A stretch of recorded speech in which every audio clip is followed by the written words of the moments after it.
Huddersfield Town. The most famous goal of Chris Billy's life. Is this the moment for Lee Fowler? It is. Take your place in Division 2, Huddersfield Town. Droopy and Steve Simonson's boots now. He's missed. Steve Simonson clears the frame of the goal and collapses in a heap of tears. Huddersfield Town are promoted. Mustafa Schindler has a chance to write his name in Huddersfield Town legend. And he takes that chance!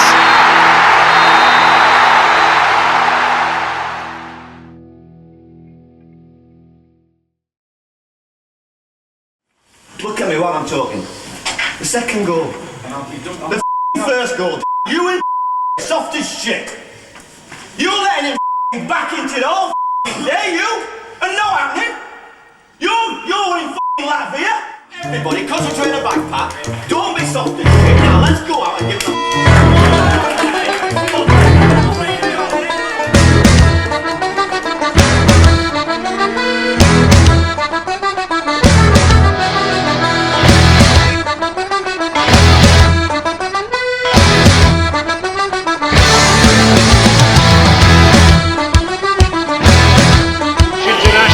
Pat Scully, and he scored.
So you want me to just run over and kick? Yes! We're losing, we gotta get a ball back!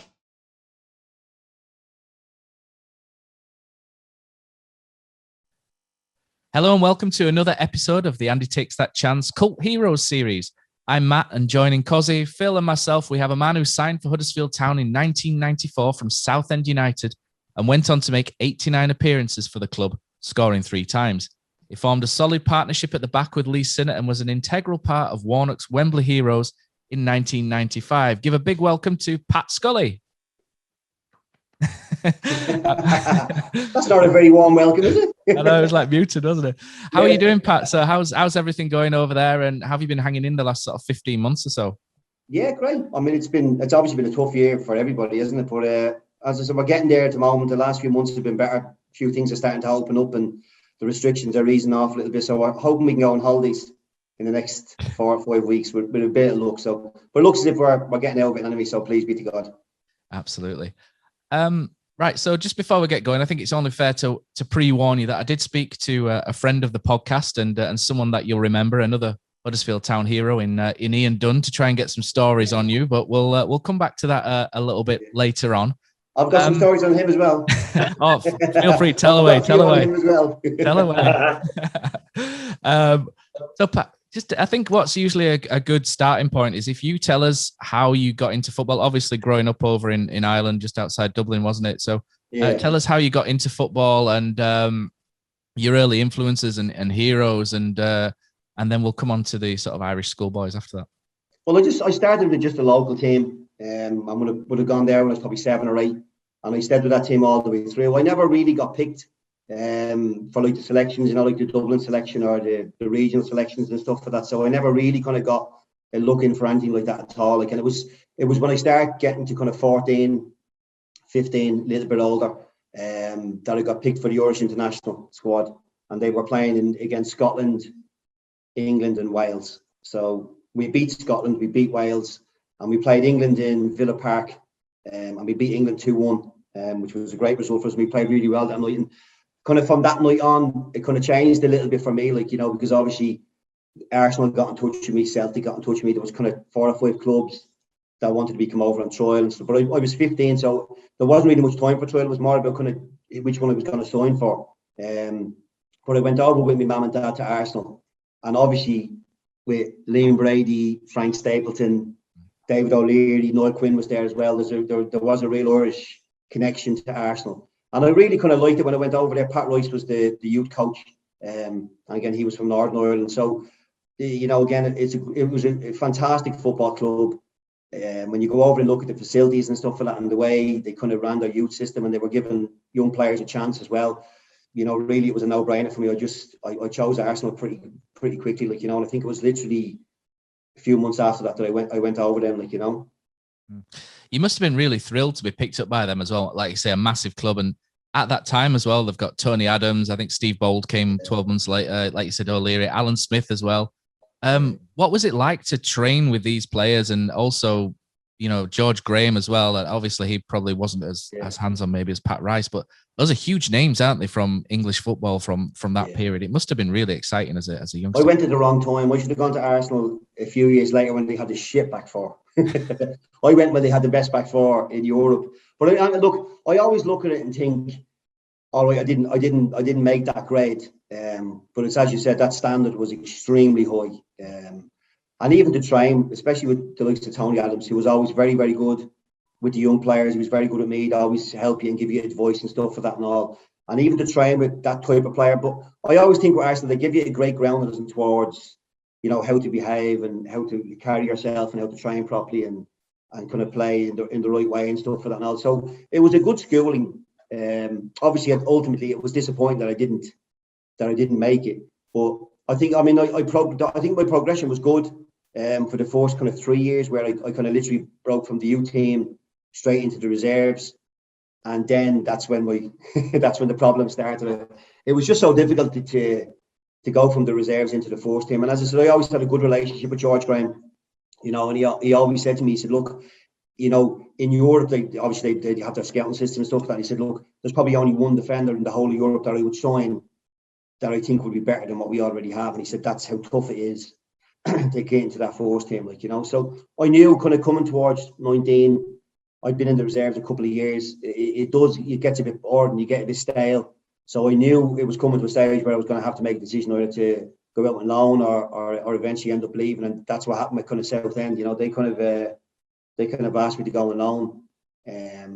And I think the difference is I think all footballers will say that when you play reserve team football or whatever, there's a huge difference when you step up then and play in the league.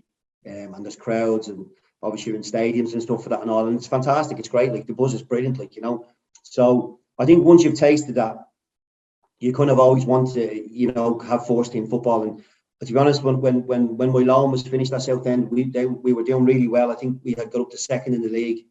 And I didn't want to go back to reserve team football, and as I said, I had a good chat with George Graham, and he was very good about it, gave me some great advice. And as I said, look, we done the deal pretty quickly, and it turned out to be a really good move for me. As I said, I think I left Arsenal at the right time, and as I said, we went to Southend. We were very successful. We had some really good years there.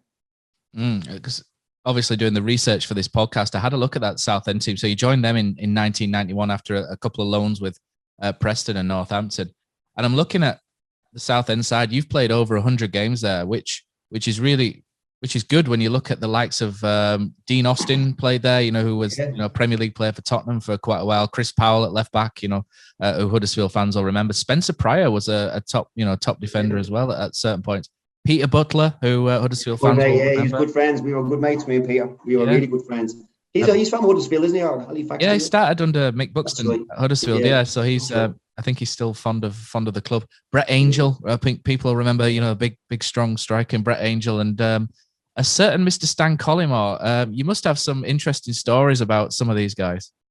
I have to say, I mean, everyone asks you about Stan Collymore because, and the thing is, I think Southend signed him for 40,000, I think it was, or something. It was something ridiculous from Crystal Palace. It was like 35,000 or something like that.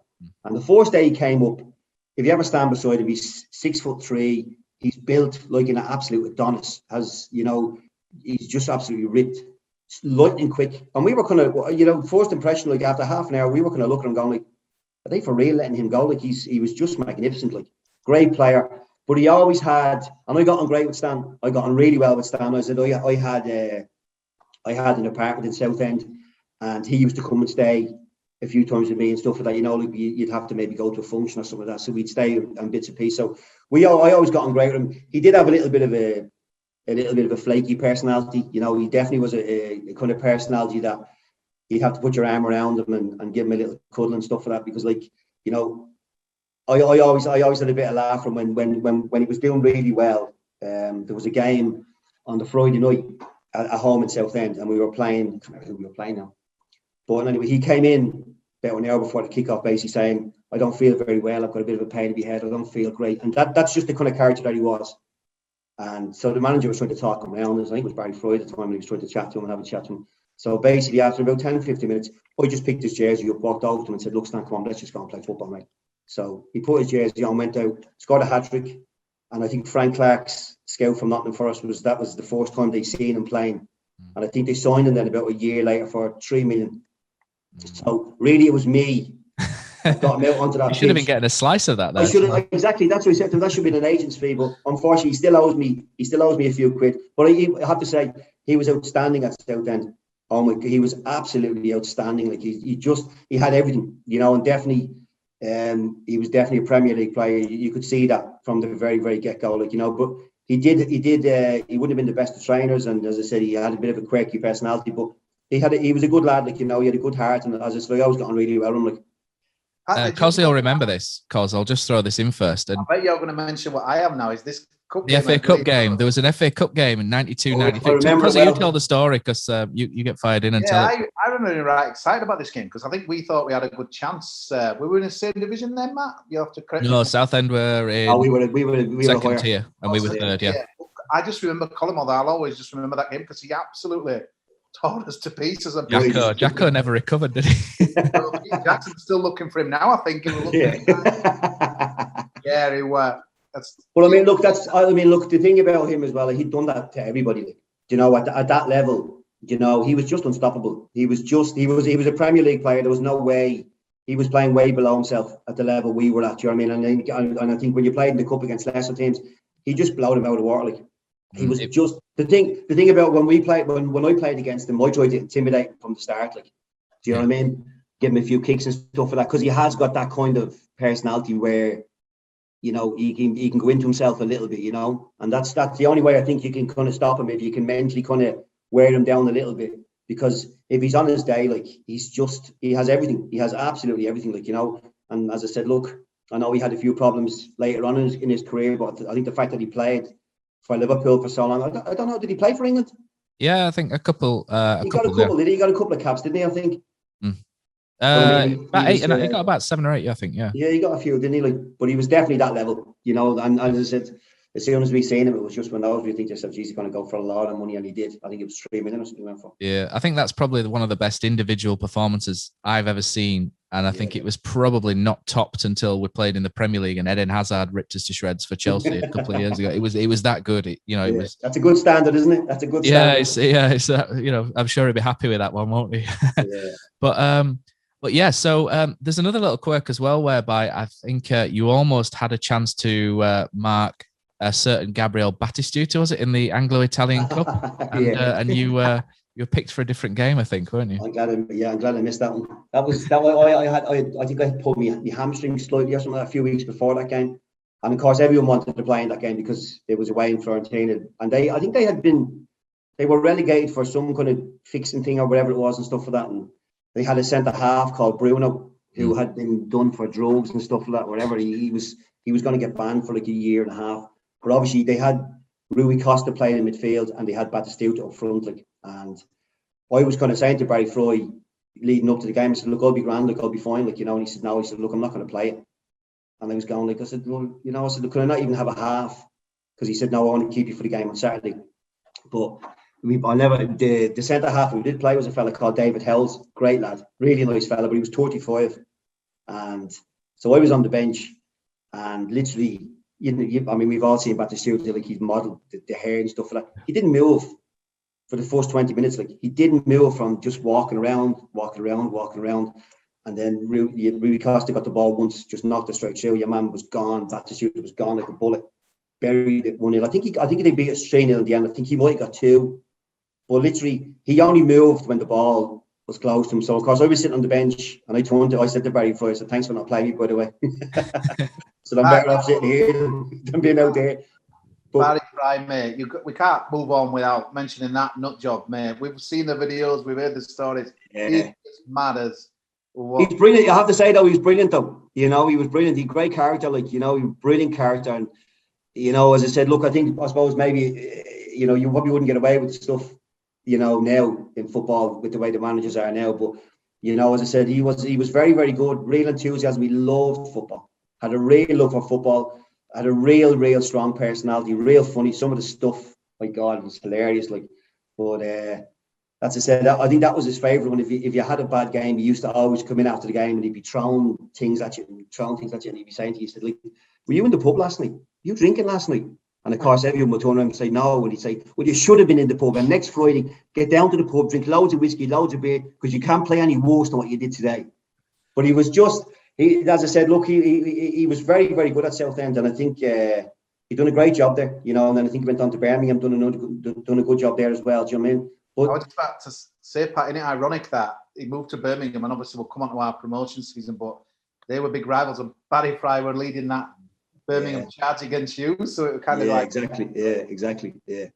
But I have to say, I got on great with Barry. I have to say, I always got on brilliant with him. You know, I think I always kind of got on better with kind of big personalities as managers, big strong personalities, and I definitely had a great relationship with Barry. You know, he was top class. You know, he was top class. But definitely, that was it. Walking off the pitch against Fiorentina. I'm sure it was 3-0. But I was walking beside David Hells and could have given him a little pat on the back, and he said, I thought I'd done okay. I said, I won all my headers, and I was looking, don't even go into that. But it was, that's I said, it was a shame I didn't play. But I mean, as I said, look, Barry made the decision, and that was it. He wasn't going to change his mind. Like. So let's come to 93-94, this particular season. So this was a pretty wretched season for Huddersfield at the start. It was Neil Warnock's first season. It was pretty bleak. We Barnet beat us at home that year 2-1, which was, you know, it'll go down in infamy. I think it was the first game Barnet had won that season, and it was about December or something. It wasn't the best of seasons. And then slowly but surely it started turning around, and we went on this massive run in the Autoglass Trophy, which, you know, a lot of us will remember for a long time. Yeah. We were 20th in the just hovering above the relegation zone as well. And then March, things started to turn around, and this is where you came in along with Tom Cowan, you know, similar times. That's right, Tom. Yeah. Can you remember? Do you remember how that came about? And I think there's a story, isn't there, with Neil Warnock about how he got you to sign as well. Oh yeah, Barry Fry had left. Can't remember who the manager was at then, but I wasn't getting on well with him at all. Like, you know, we weren't really seeing eye to eye, and I was playing every now and again, but not as often as what I had been under Barry, like, you know. And I think, God rest his soul, Dave Wilson was at Arsenal with me. He was a physio at Arsenal when I was younger, and I think he must have said to Neil, because I got a phone call on the Wednesday night before the deadline from Southend saying basically we've agreed terms with Huddersfield Town. You know, it's up to you if you want to make the move. It's up to you, like, you know. So I said, yeah, grand. He said, look, Neil Warnock's going to call you in 20 minutes. So Neil rang me, and the first thing he said, look, Dave Wilson told me that, he said, you'd kick your granny if you tried to score a goal against you. And I said, I'll kick my granny, my mother, my daughter, my sister, the whole. I said, I'll kick them all. So we had a good chat for like 15, 20 minutes. And I mean, like, you couldn't hear, even then you would hear stories about Neil Warnock. Do you know what I mean? You'd hear little bits and pieces and stuff like that. So as I said, he was an interesting character, and he was saying about will you drive up tomorrow and we'll have a chat. He mentioned about the new stadium and stuff like that. So I said, yeah. I said, look, there's no problem. I said, look, I'll meet you up there tomorrow. I think it was at 12 o'clock or something. So as I said, Peter Butler was a good friend of mine. So as soon as I put the phone down from Neil, I rang Peter straight away and said to him, look, Huddersfield Town have agreed a fee with Southend for me, like. And he was going, you know, Peter, like, he was going, great place, brilliant, great club. He said, they're building a new stadium. He said, it's a sleeping joint. He said, if that club ever gets going, he said, it'd be magnificent. He said, they love that football. And then at the end, he said, by the way, check the league. He said, they're struggling a little bit at the moment. So when I put the teletext thing on, I think they were second from bottom. And even worse, I think 4 went down that year. I'm pretty sure that's right. I think that they were second from bottom and there was 4 went down. So that made me a little bit edgy. And I was nearly going to ring Neil the next morning and say, look, you know, I don't think I'm bothered coming up, but I didn't want to be disrespectful because I'd agreed to go up and speak to the man. So I thought, look, and to be honest, I was actually quite interested in just meeting him, like, you know. So I went up and I got there early. I mean, obviously the first thing I seen was the stadium, which was magnificent, absolutely unbelievable. It was gorgeous, like, and it just looked the part. And you think, oh my God. Had a little spin around town, and then I met Neil. I can't remember who the chairman was. Was it Terry Fisher that time? Would it be? Yeah. Was it? Yeah. So that's just we met. We had a bit of lunch. They showed me around the stadium, and it was really impressive. And I have to say, I really liked Neil. From meeting him and talking to him and stuff for that, I said, you know, stuff he was saying was very positive. And you know, obviously, I rang Peter Butler a few times. I rang home my mum and dad a few times as well. So, you know, I have to say I was kind of looking at it and going, you know, I think I'll do it. I think I'll sign. And I actually rang a very good friend of mine who was in the PFAI. I won't name his name, but I rang him and just asked him, and he said, look, I'll call you. Actually rang me back, and he just said, look, he says, you've got to be realistic. He said, they're second from bottom. He said, they've been down there nearly most of the season. He said, if they go down, you know, you're going to end up going from, I think Southend at the time were like, we were 9th in what would be the championship now. And he said, if you go down, you're going to end up shipping, that's 3 divisions. You're going to drop. He said, look, that's a risky move for you at the moment. He said, you know, look, if it was me, he said, I wouldn't do it. So I had to think about it. I spoke to my mum and dad, and obviously Neil, and this was, I think it was definitely on deadline. I was a panic boy on deadline day. It was like 4:45. And Neil, there was no one else there. There was only Neil and only Dave Wilson. The very fellow had gone. And so I came in and basically said, look, I said, it's been great to meet you, Neil. I said, I really appreciate the interest you've shown in me and stuff like that. I said, but look, I'm a little bit unsure of the position that you're in. And I just said, look, I said, I'm going to stay at Southend till the end of the season, and I'll see where that goes with me. And then I said, and if you stay up or whatever at the end of the season, I'll be more than happy to talk to you again. I said, but at the moment, you know, I'm going to stick with Southend. And Neil just turned around and he went, no, you fucking aren't. Which kind of knocked me back a little bit, I have to say.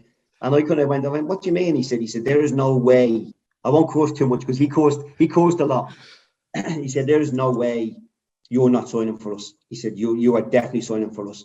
And he said, I'm going to tell you why. And do you know the most impressive thing that I liked about him was how straight he was. And he didn't say it was because of me, or, you know, he didn't say, well, if you sign, we'll do this, or if you, and make it all about me. He literally said himself, he said, I'm guaranteeing you. He said, I will not let this club get relegated. It's the best speech, I have to say, in my football career. It's the best speech anyone's ever said to me.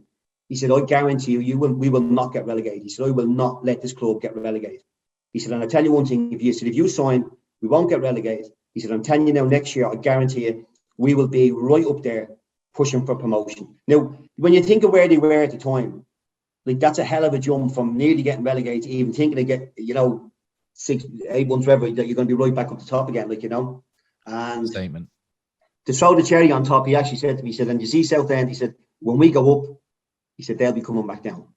He said, they'll get relegated. And I have to say, I talked to him for a couple of minutes and I believed him. You know, I have to say, I honestly did. From what he said, I mean, for me, Neil, you know, to describe him, I know he's such a evasive character, but he's a winner, like, you know, he's an out-and-out winner, like, you know, and I really liked him and I believed him. So I just said, look, yeah, go on, let's do it. We'll get going with it. So I signed that day. and that was a Thursday, I think, and I had to go back to Southend to get me football boots and stuff and all like that. So, you know, there was a part of me wanted to do. I think it was just that little bit of a worry of I was kind of was it a good career move? But as I said, Neil, you know, he really reassured me that it would be okay. Like, and as I said, I did believe him exactly what he was saying, and you know, I never regretted it. I said it was a great couple of years we had. I was just looking at your manager, and it's weird because Matt, who won it? But Peter Taylor was your manager, and we've done it with someone else on here who's not liked Peter Taylor and that as well. So he must. When I think of Barry Fry, like an absolute lunatic, you know, back to Peter Taylor, he looks like a school. Yeah. And it might have Glennon to mention about Peter Taylor. Matt Glennon, wasn't it? Yeah. Oh, the thing about I think, and I suppose look at it, definitely football has definitely changed to that degree. But back when you're going back, whatever it was, 20 odd years ago, I preferred managers like Barry Fry was very straight. You know what I mean? There was no rubbish with him. He just basically come out and say you were shit today. Do you know what I mean? And that was it. You had to deal with it and get on with it, like whatever. And if you had a bad game, you'd have a go at shit and stuff for that and all. As I said, look, I wouldn't say, you know, as I said, tactically, he would just kind of work more on going forward. He loved forwards and midfielders. I don't think he liked defenders.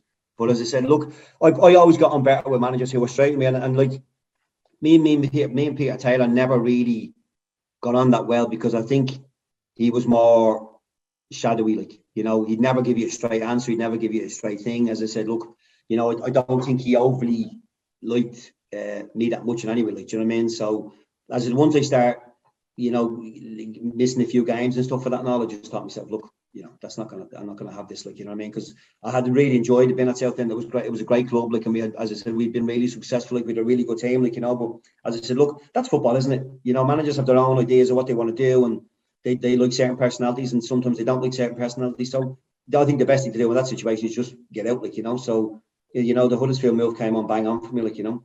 Did the new stadium have anything to do with your move, or? Oh yeah, definitely. Oh my God, I mean, the stadium was magnificent. You know, when you kind of look at that, and to be fair, I mean, I know Neil mentioned about that the Wembley thing, the autoglass, that was coming up. I think was it in 4 weeks? Yep. 4 weeks after I'd signed the stuff for that. But I have to say, I mean, that stadium was magnificent. You know, when you walk around it and look at it, and you kind of think to yourself, look, you could be playing here, you know, next season.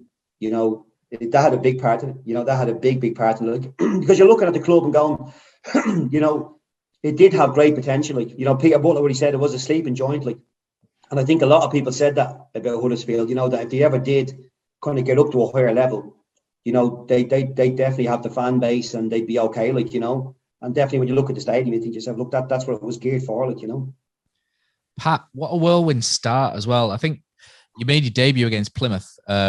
Just from looking at bits and bats I've got, they were in the top 2, and we were 20th, I think, at the time, and we beat them. It was only 1-0, but it was quite a convincing 1-0. Yeah. Things were really starting to come together at that point as well, and obviously Tom Cowan joined, and we had a couple of other players there. I'm just wondering if you can remember your early days, and also within a month of you joining Huddersfield Town. You know, just a month. We were then 8 games unbeaten. I'm not saying this is all you, but this is. You can if you want to. But you're obviously a major contributor to this. But we went within a month, 8 games unbeaten after, and then obviously Wembley's coming along. Town's first appearance for 56 years at Wembley. Yeah. Just wondering if you remember some of the early days, and you remember what the build-up was like to going to Wembley as well, and because this is obviously, 27,000 Huddersfield fans, I think, made the trip to Wembley. It was at that time as well. That was quite a large number, wasn't it? It must have been a really exciting time, and you must have almost landed on your feet there, and thought, this is great. This. To be honest, the Wembley thing didn't really come into my thinking that much. I was more thinking of kind of what we were talking about was making sure that we stayed up that season, like, and then try and get promoted the following season. That was more what my focus was, and that's what I said. But I mean, obviously, I think he signed Tom Cowan, who is probably the only Scotsman who doesn't drink. Do you know what I mean? So I think that was the counterbalance. He brought me in as an Irishman who does drink, and he got the Scotch fella who doesn't drink. But like, I remember when I first went, I knew Gary Clayton was the only kind of lad who I knew there, because I played against Gary a good few times for Cambridge. And Clayton was a great lad, great lad, great fun, great crack, great in the dressing room. And as I said, I kind of gone to now, when I signed, because I had to go back to Southend to get all my gear, I had to come back on the Friday after the match on Saturday. I had to drive back again to get some other bits and pieces sorted out. So the first kind of week or so was a little bit kind of up and down, like, you know, it was. But as you said, we won the first game. I don't remember who we played, but I remember we won that first game. And I always remember after the game, me, Gary Clayton, and Ronnie Jepson went into the bar. That was in Leeds Road, wasn't it? Yeah, it was Leeds Road, wasn't it? Yeah. So we went into the players' bar, and I remember the three of us kind of sat in the corner and having a few. I mean, none of us. We were driving. I think we were all driving home, but we had a few drinks. We had a bit of a chat and had a bit of a laugh and stuff for that and all. And as I said, you know, you could kind of see that's kind of where it kind of started a little bit from. I remember then we played on the Tuesday. Might have been Bournemouth, was it? Was it Bournemouth? Somewhere like that. And we won that game again. And I think when we got back to Huddersfield, it was probably like 10 to 1 o'clock in the morning, something like that, I think. And that's where I first got introduced to the legend that is Johnny's, possibly the best nightclub in the history. Pat, didn't you used to go and did you used to go and drink at Castle Hill pub as well? Used to go to Castle as well, yeah. Used to go to Castle. I love Johnny's. As soon as we came back on that Tuesday night, and I think there was probably like 4 or 5 of us went in. There was like, I think there was like 8 people in the nightclub. And I love when I went in. There was a fireplace and chairs around at the front. Then there was a kind of a dance hall at the other side. And then upstairs there was a karaoke machine. And then I think at the top there was like three flights. So wasn't it? There was a pool table, wasn't it?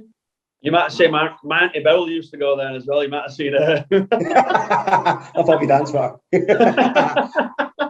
But as soon as we went in there, we had a brilliant night. We great bit of crack. As I said, we were up on the karaoke. We were singing. You know, we were having a dance and stuff for that and all. And as I said, it was a great bit of fun, a great bit of laugh. And then, as I said, and I think that kind of started then after the games when it kind of started with me, Jeppo and Clates. You know, then obviously I wasn't driving, but then all of a sudden then John Dyson would come over, Boody came over, Dunny would come over. And it kind of started to be after the games then we were kind of getting more together like as a group, you know. And I think one of the things that Neil had said that, you know, as you said, I think that was his first year there and he hadn't got it the way he really wanted it, you know. And I think, you know, I had gone from a dressing room at Southend that was really, really good, you know, and to be fair, there was a few probably lads in that dressing room that probably thought they were a little bit better than what they were, like, you know, and carried a little bit, you know, a bit of a swagger, like, you know. And I think most of those boys that were there, you know, at Huddersfield were real down to earth, you know, just normal lads who wanted to work hard and, you know, probably came from normal working class backgrounds and didn't think too much of themselves, just thought, look, we'll work hard as a team. And I think it started from there, you know, and as you said, we just got on a kind of a run where, you know, we would win or we drew. And I think the only kind of, I suppose, awkward situation maybe you would say was when we did go to Wembley. And I had played every game. I can't remember how many games we played, but we were unbeaten. And I remember I was half and half thinking of going to Neil and saying to him, look, you know, if you don't want me to play, because I hadn't played a game, I didn't play one game in that autoglass. But then I was thinking to myself, look, don't talk yourself out of a Wembley appearance. Do you know what I mean? Like, because I didn't realise Huddersfield would obviously get to Wembley that often. We were there a year later. Like, but like, to be fair, I think the way Neil was looking at it was, and I think, and he's probably right, as in towards a lot of teams who are down struggling can have a little burst, win a few games, you know, and then maybe lose a game, and then they can get sucked back in again, you know. And we had a chat. I didn't say anything to the team and stuff like that. He just said, no, he said, look, I want to make sure we keep going the way we're going. He said, you know, I'm going to pick the team that I want to pick. And he said, and you'll be in it. So, you know, and I think that's what he was wary of. I think he knew that we had a bit of momentum going and he wanted to keep pushing that. And I think that's why he kept me in the team, you know. But as I said, look, it wasn't really, as I said, it wasn't my call. So, you know, it didn't really bother me, like, you know, but it was a great trip. I mean, as I said, I think, as you said, it was probably a long time since Huddersfield had been there. So I think it was more about the supporters and about the club. And again, I think Neil was very clever, because I think he built that again with the momentum of that we had started to do well. You know, now we had an appearance at Wembley. So I think all those things were starting to be more positive. And I think, as I said, you could see the kind of group getting more comfortable with each other, getting to know each other better. And as I said, on the pitch, I think that was shown as well, that we'd go out and we'd work very, very hard. And we had some great fun as well, I have to say. We great bit of crack. I'll tell you a story. The night when we went down to Wembley, we stayed in. The gaffer's very superstitious. So we stayed in this hotel that he'd always stayed in before. So I was rooming with Gary Clayton, and I can't remember. Clayton, I don't know whether there was definitely 3 lads who couldn't play because they were either cup-tied, suspended, or maybe they had played in the previous round or something like that. But there was definitely, and Gary Clayton was one of them, and I roomed with Gary. So we had a dinner and stuff for that and all, and obviously I was playing the next day, so he was being a right pain in the arse. He kept moaning and giving out. And look, you can understand where he's coming from. You know what I mean? As to miss that, an opportunity like that is frustrating, like, you know. So a couple of the other lads came, knocked on his door, and I kind of said to him, why don't you just go for a walk or something, go off somewhere else, like, do you know what I mean, and leave me alone, like, let me watch the television, I'm going to chill out, like, you know. So off they went. About 1 o'clock in the morning, I get a knock on the door. So I've opened the door, and Gary, I can't remember who the other two were. They were dressed from head to toe like the Blues Brothers. Remember that film with John Belushi? They had the blue trilby, the shades, jacket, and they had some banner over them or something like that.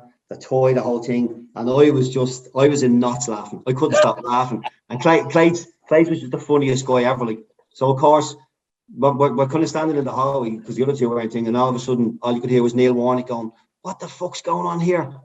So the 3 of them have piled into the room. 2 of them have dived behind my bed, and Gary Clayton has jumped into his bed and pulled the sheets up over his thing, up to his neck, so he can't see his suit. So Clayton is saying to me, answer the door, and the gaffer is banging the door down. So I'm walking to the door, I'm still laughing. I looked at Clayton, and he still had his shades on. So he's in the bed with a white sheet up to his neck with shades on his head. So he took them off, threw them away somewhere, opened the door, and gaffer stormed in.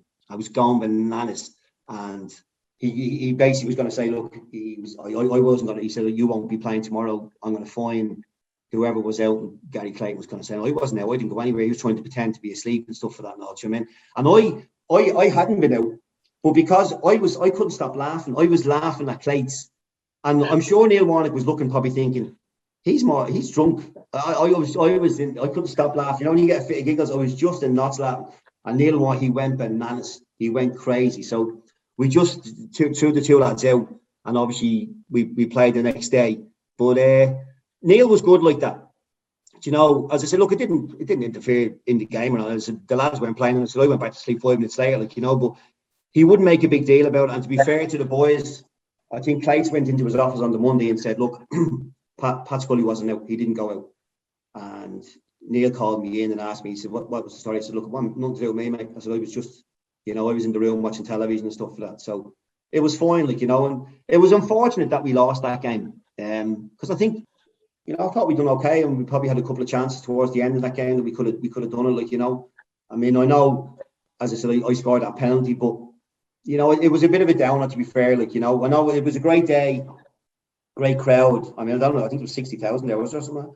I mean, it was fantastic, and don't get me wrong, it was good to score a penalty, but, you know, I was the only one that scored, and obviously they won. So, you know, it was a little bit of a downer, like, do you know what I mean? It was a bit of a sour taste after the game, like, you know. I don't think it could have been timed any better, though, to be honest, because I mean, that was kind of like when I first started supporting Town, you know, just after the Leeds Road, and it was just so kind of special. It were weird that we were at Wembley, yeah, you know, just like bloody flashing fingers and all sorts, and old memorabilia that you had, and everybody was just buzzing around it, and then it just tied in perfectly to this brand new stadium as well. Yeah. And obviously, like you just said there, that the team kind of came into its own, just the stadium was built, and I think it was just kind of perfect timing, really. Yeah. Well, I think that day was probably more for the club and for the supporters. It was a good day for the supporters. I mean, obviously we were disappointed. I mean, that's to say, we went back. I can't remember. We went back to a hotel, I think, after that game, and they had a meal and bits and pieces, and we went into the bar and had a few drinks and stuff for that. And that's where I think Neil was very good. You know, he was very positive about it. He just said, "Look, we played well. We didn't get beat." He kept saying that all the time. We didn't get beaten. It was, you know, in a normal, because over 90 minutes it was 1-1, and they were doing well at the time as well. I think they were pretty up there, like, you know, and that was kind of where, you know, we were having a couple of drinks, and it was, you know, yourself, after you've lost, especially at Wembley, it was a little bit subdued, and that's where we started having a bit of laughing, joke, singing a few songs and stuff for that. And that's where I ended up singing The World's Over. And there was a guitar behind at the bar. And I'm not great on guitar, I don't like it, like, you know, but I sang The World's Over, and Neil loved it. His wife, Sharon, she's a lovely woman. She was there as well. But Neil loved the song, loved it. And that's where every time, you know, if we were out and about, he used to always say, "Skull, go on, sing the song, come on, sing the song." So forever, I think I'll be known for singing the song more than I was for playing football, like, you know. But that's where I think Neil was so good at not making it a negative, you know. And even I think the boys that went out the night before the game just got fined, and that was the end of it, you know. And it was very much because I think we had a game a couple of days after that, maybe. Days, yeah. I think we had a game just after that, you know. So he was very, very positive. We had a great night in the hotel. We had a good few beers and a good few drinks. We finished up at whatever 3 a.m. or whatever it was, you know. And I think we won the game during the week as well, which was very important, you know, which was very, very important. So I think as you said, I think that's exactly right. I think it was a good building block, you know, to get everything to be positive, everything to be kind of going in the right direction. And as I said, look, it was just unfortunate we lost. That game, that midweek game, was a bit of an epic one, because from memory, it was against Cambridge, away at Cambridge, and they refused, because the game obviously at Wembley was on the Sunday, and Cambridge refused to move the game a day to allow the extra rest.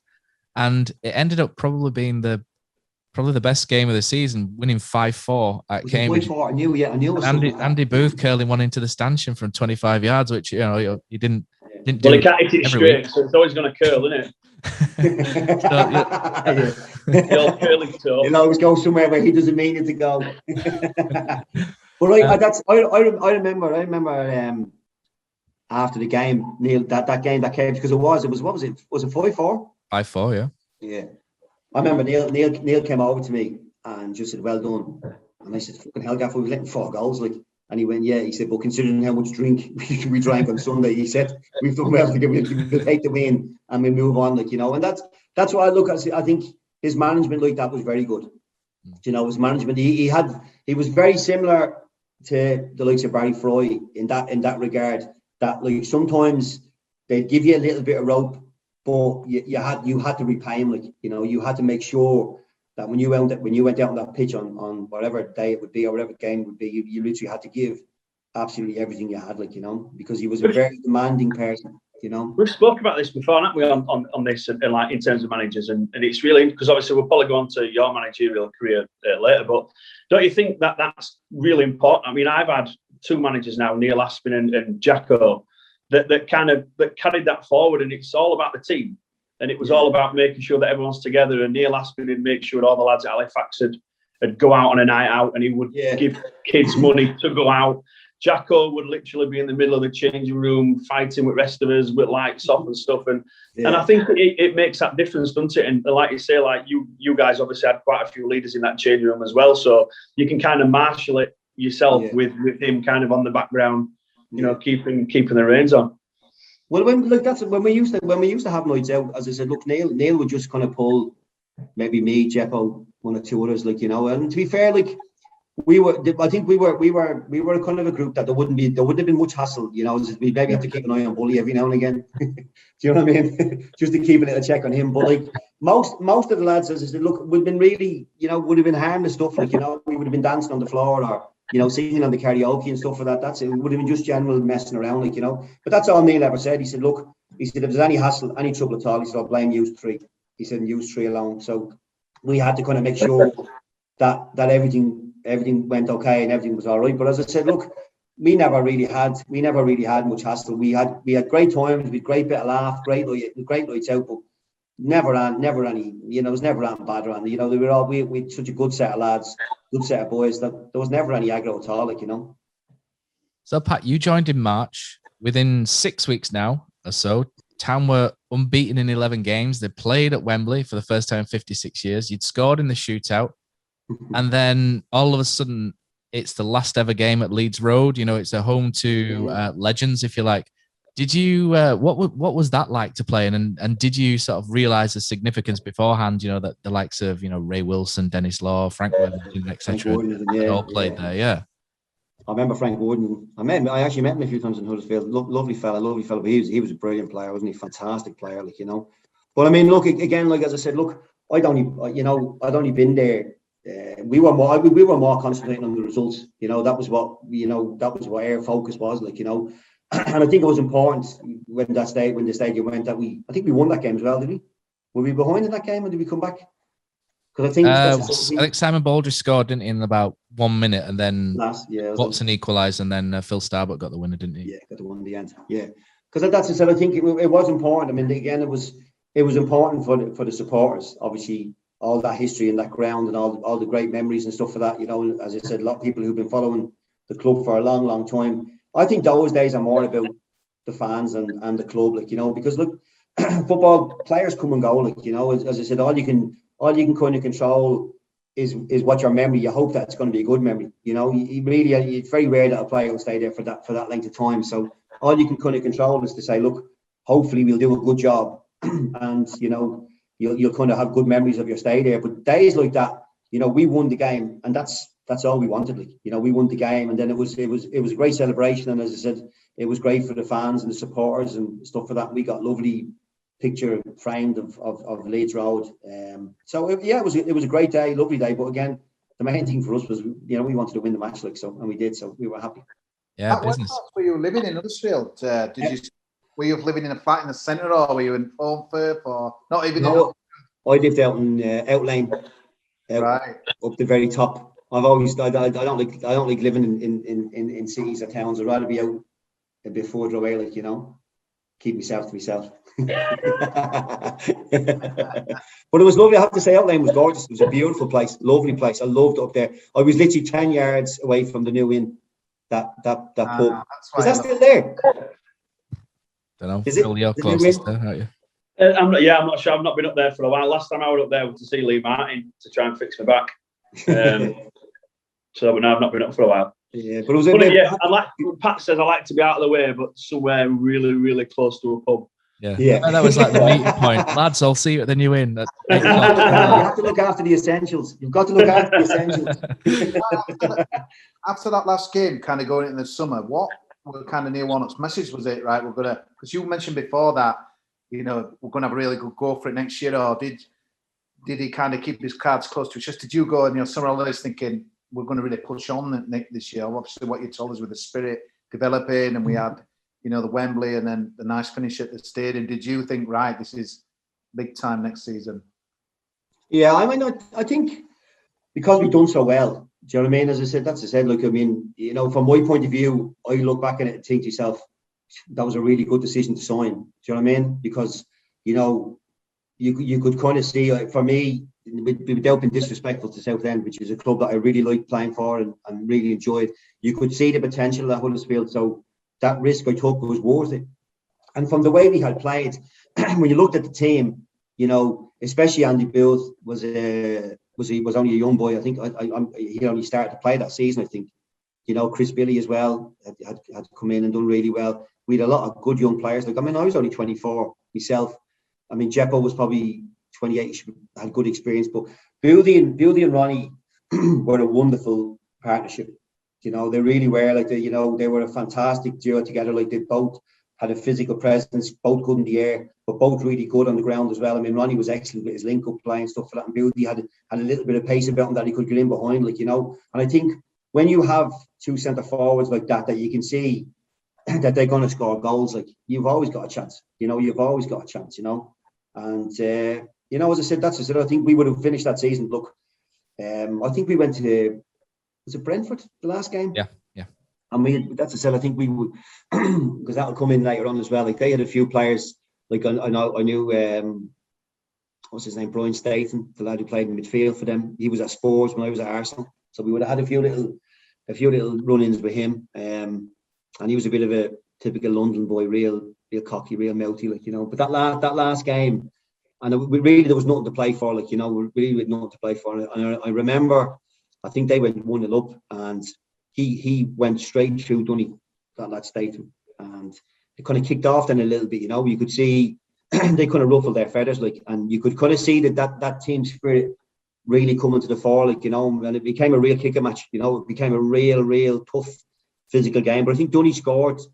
He might have got to both, actually. I think he definitely got the winner anyway, but I think we walked away there kind of think to yourself, you know, look, we can play good football, but we can scrap as well. Like, you know, you want to have a fight with us, we'll have a fight, like, you know. So going into the following season and again moving into the stadium, everything boded well. You know, there was no reason for us to be, you know, couldn't have gone any better. You know, it really couldn't have gone any better, like, you know. So Town strengthened over that summer a little bit. They brought in Paul Reed, Kevin Gray, Tom Cowan signed permanently. At the end of the previous season, you know, you've got Bullock and Jepson really starting to settle. Boothie, like I say, developing into a really top-class striker as well. The first game of the next season was one to really remember. You know, you've got Blackpool away. There's a new Panasonic black and white shirt, isn't there, as well, which is quite iconic as well.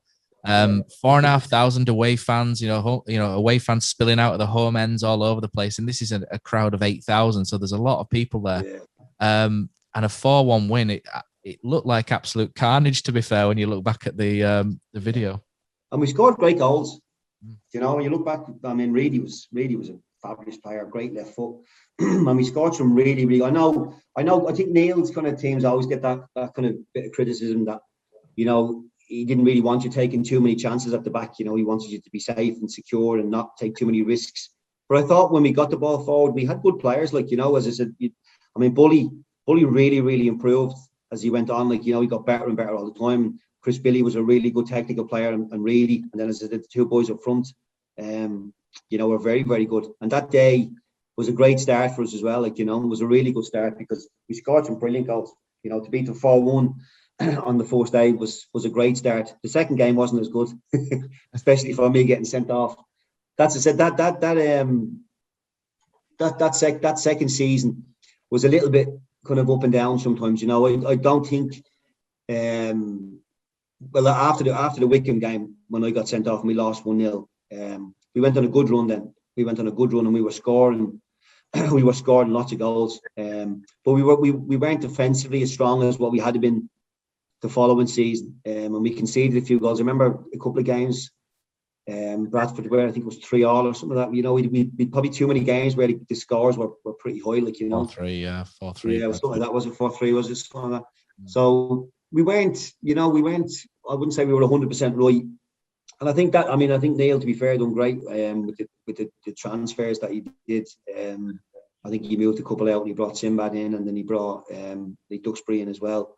And I think that helped us as well, like, you know. But it was definitely a season where, you know, I think we were kicking ourselves a little bit because we felt we were good enough to win the league. But I think if we were going to do it, we were going to do it the hard way. We were never going to do it the easy way. You know, it was always going to be a tough road for us. But, you know, as I said, that's what it's all about, isn't it? That's what the playoffs are there for. And as I said, I think Neil said it.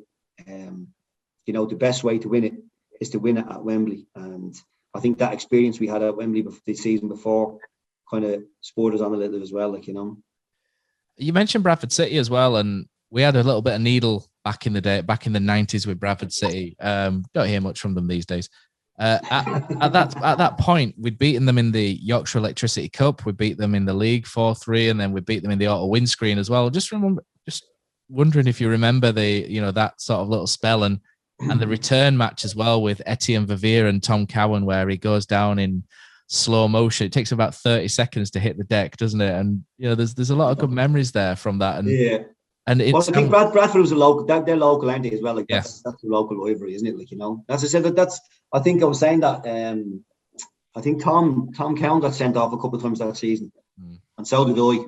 That's, I said, the two of us kind of discipline wise probably weren't at the best, you know. And that's what I'm saying. That's where you know, as much as I would have huge respect for Neil, born huge respect, and I really like him. You know, I would have had me ups and downs with him as well. Like, you know, if you weren't doing the job for him, you know, he could be extremely hard on you, like, and extremely harsh on you, like, you know, because he wanted you to get back up to the standards that he knew he could do, like, you know. And as I said, I know there's people always say about that YouTube video that he slaughtered me, and he slaughtered a few others and stuff for that. Yeah, that was, I can't remember that game. Who was that? I can't remember who that was against. Shrewsbury. Was it the last rain and stuff for that? Yeah. And I remember I think he called me soft as shit. Yeah. I think I answered him and said, yeah, I know. But we didn't play well that day. We had a bad day, you know. We didn't perform at all, like, you know. And that's where Neil would really let you know that you know you've let your standards down, and that it wasn't acceptable and it wasn't good enough. And then it's up to you then to work hard to try and get back up to the standard that, you know, you couldn't get back in his good books again, like, you know. But he would always, as much as he'd have a right go at you, and he'd go hard on you, and he'd go hard on you, he'd still pull you into his office every now and again, you know, and kind of have a chat with you and just talk to you and stuff like that. And he was brilliant. He was brilliant and stuff like that, you know. If you felt, you know, for the sendings off and stuff like that, you know, he fined me 2 weeks, and I was going, in the hell, for like 2 weeks. I said, like, it's the first time I've been sent off, like. And he went, doesn't matter. He said, you've let me down, you've let the team down, getting sent off, stupid. He said, fined me 2 weeks' wages. So I had to rave and hump at him over that. Do you know what I mean? Like, I thought that was extremely harsh.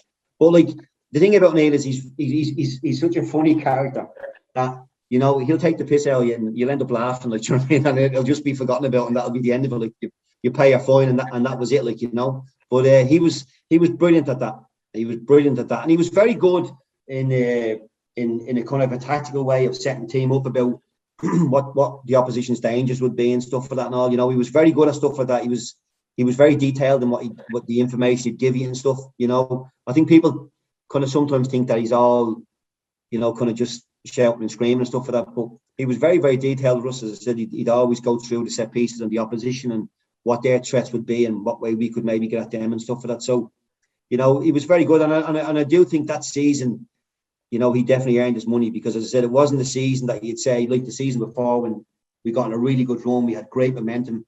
You know, it was very stop and start. It was very catchy that season. Like, I think the Bradford game for me just epitomised what we were that first game where we beat him 4-3. Because what I loved about it, Pat, is like, because they were physical side as well. I remember Chris Kamala playing for them. I think he might have been a sub. I remember him scoring and swinging on a crossbar, because let me get this scoring right. I think we were in front. They came back. Two, I think. And you know what?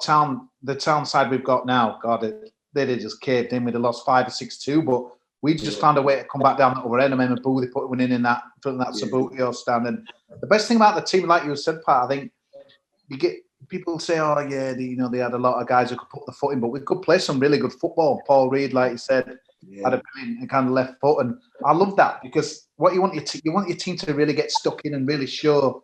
Kind of what they're all about, and they represent the values that I love as a kind of fan as well. We had everything. So that Bradford, it was a bittersweet day for me, that, because I got burgled that saying that. Family, it couldn't take the smile off my face, Pat. It must have been a Bradford fan to this day, but honestly, mate, that I went away that day thinking we're going to do something pretty special, because for me, Bradford's always a big rivalry. Leeds a bit for many, but we were so good, and then. It just the bragging rights and stuff. It was a real bitter rivalry, you know, kind of with Bradford for a few years. Like Jeffrey Richmond, and obviously we, you know, kind of were coming through from Boothie and Dean Richards, bless his soul, you know. They had some great tussles, didn't they? Yeah, they had some great tussles. Because in that season, what were it? A league under 21 side, was it? I remember going. Ends the league under 21s, Yeah. Dean Richards played, but for me they were peak Huddersfield Town, because I had hair then. I could just start drinking Pat and life. Town fan. The good old days. Yeah, you just wanted to go away every week, and because you were proud of what we represented. And it turned around so fast. Like you said, a year before we were like battling to stay up, and then go again. We're up there in the top 6. We're brilliant, man. Yeah. So I think with Neil, you know, he's just that's his personality. He's just an out and out winner, like, you know. And as much as we would have a laugh and a joke and we'd enjoy ourselves and stuff for that, you know, we loved the night out. We loved having go and have a bit of laugh and stuff for that. You know, he didn't really mind once, you know, he could trust us to know that when we went out on Saturday.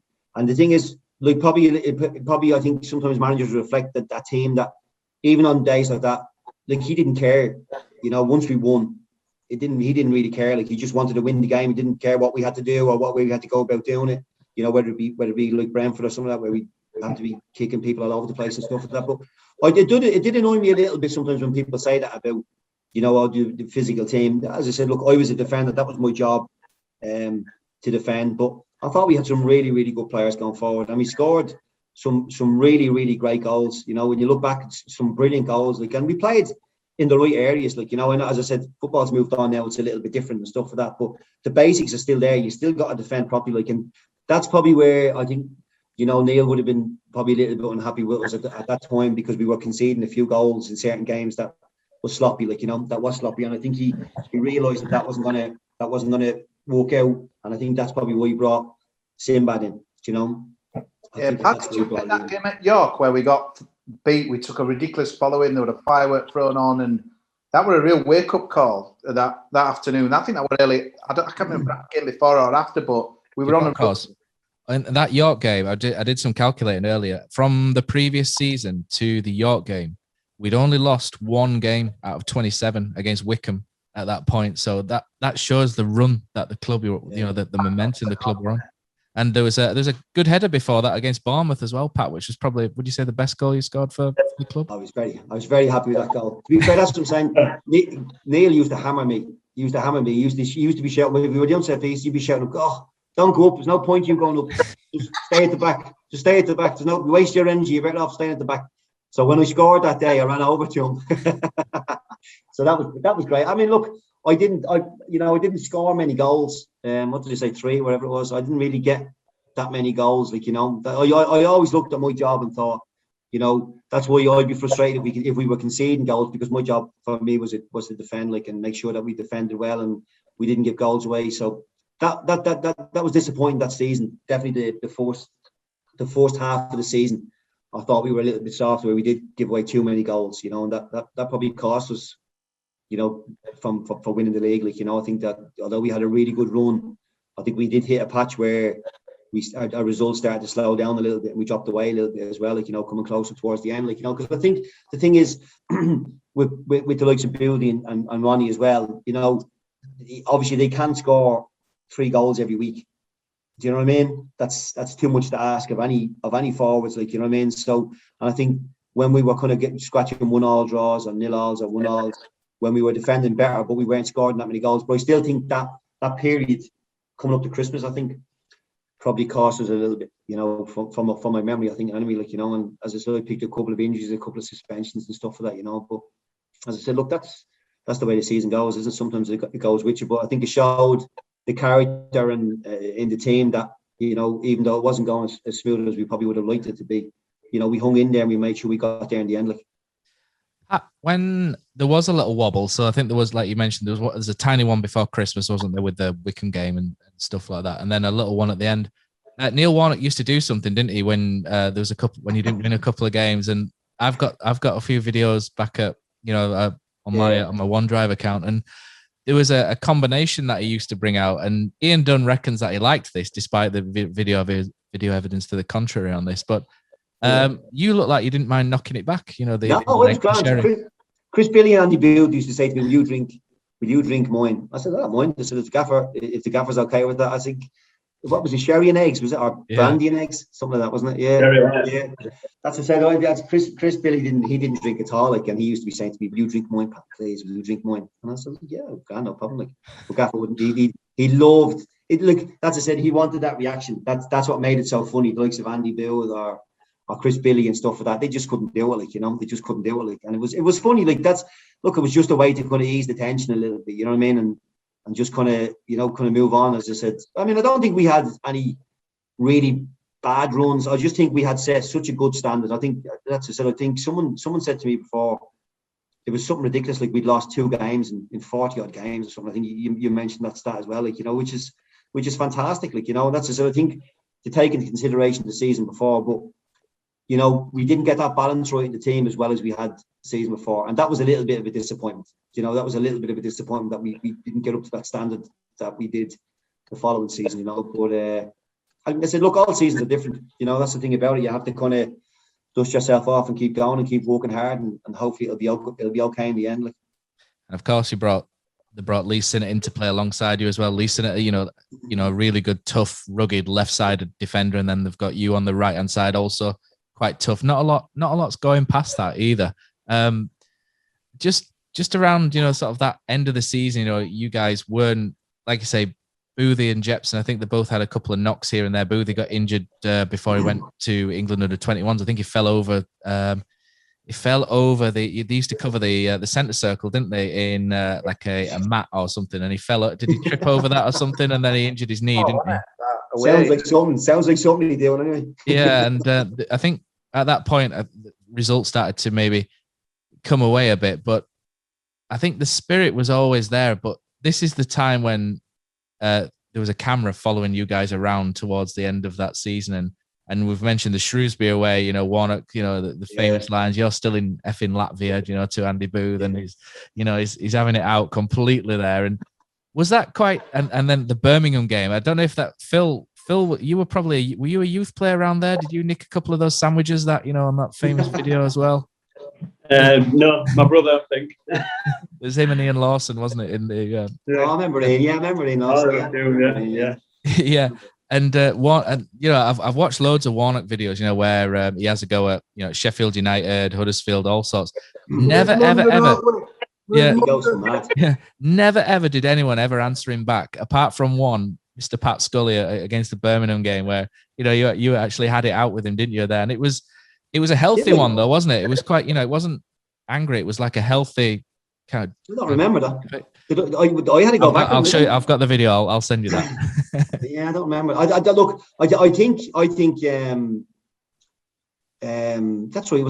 Did we play Birmingham the last game of the season? Wasn't it? Yeah, that's right. That game. Now that was ridiculous. Like, I can remember that game as if it were yesterday. Like the crowd, the atmosphere was unreal, and it was such a tense game. It was. I mean, it must have been amazing to play in. I think we'd made the playoffs, did we? In that before that game? Yeah. We didn't need that in that game, was it, or something? I can't remember. I do remember. I think the thing about that game, it was a great game as towards the atmosphere, and Birmingham a huge club and stuff like that. But I think there was a lot of frustration that we kind of thought, you know, because I think they won it, didn't they, in the end? Like, yeah, that's what I mean. Yeah, we were. And I think there was a lot of frustration that, you know, we felt we'd probably let ourselves down a little bit, you know, and that we probably should have pushed them a bit closer to than what we did, like, you know.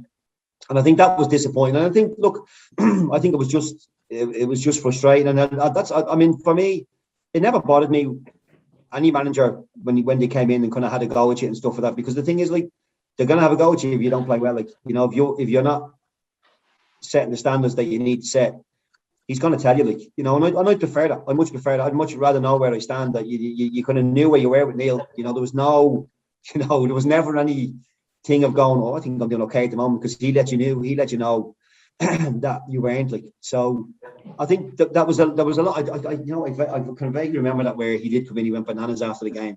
Yeah. I've got some video. I'll send you some videos.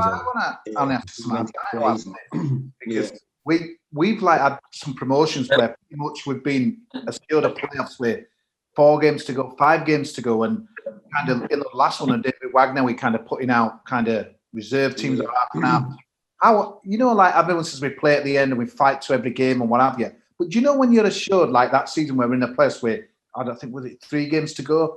How, as a professional, are you kind of thinking, right, we're going to ease off, or do you kind of play with that 100%? Because it's weird. You look at some of our finishes to them seasons when we've gone up, and you're thinking, Jesus Christ, Huddersfield Town, and there's no way you'd back these to get promoted, and yet we have. Is it just a natural thing where you just ease off, or I think it is.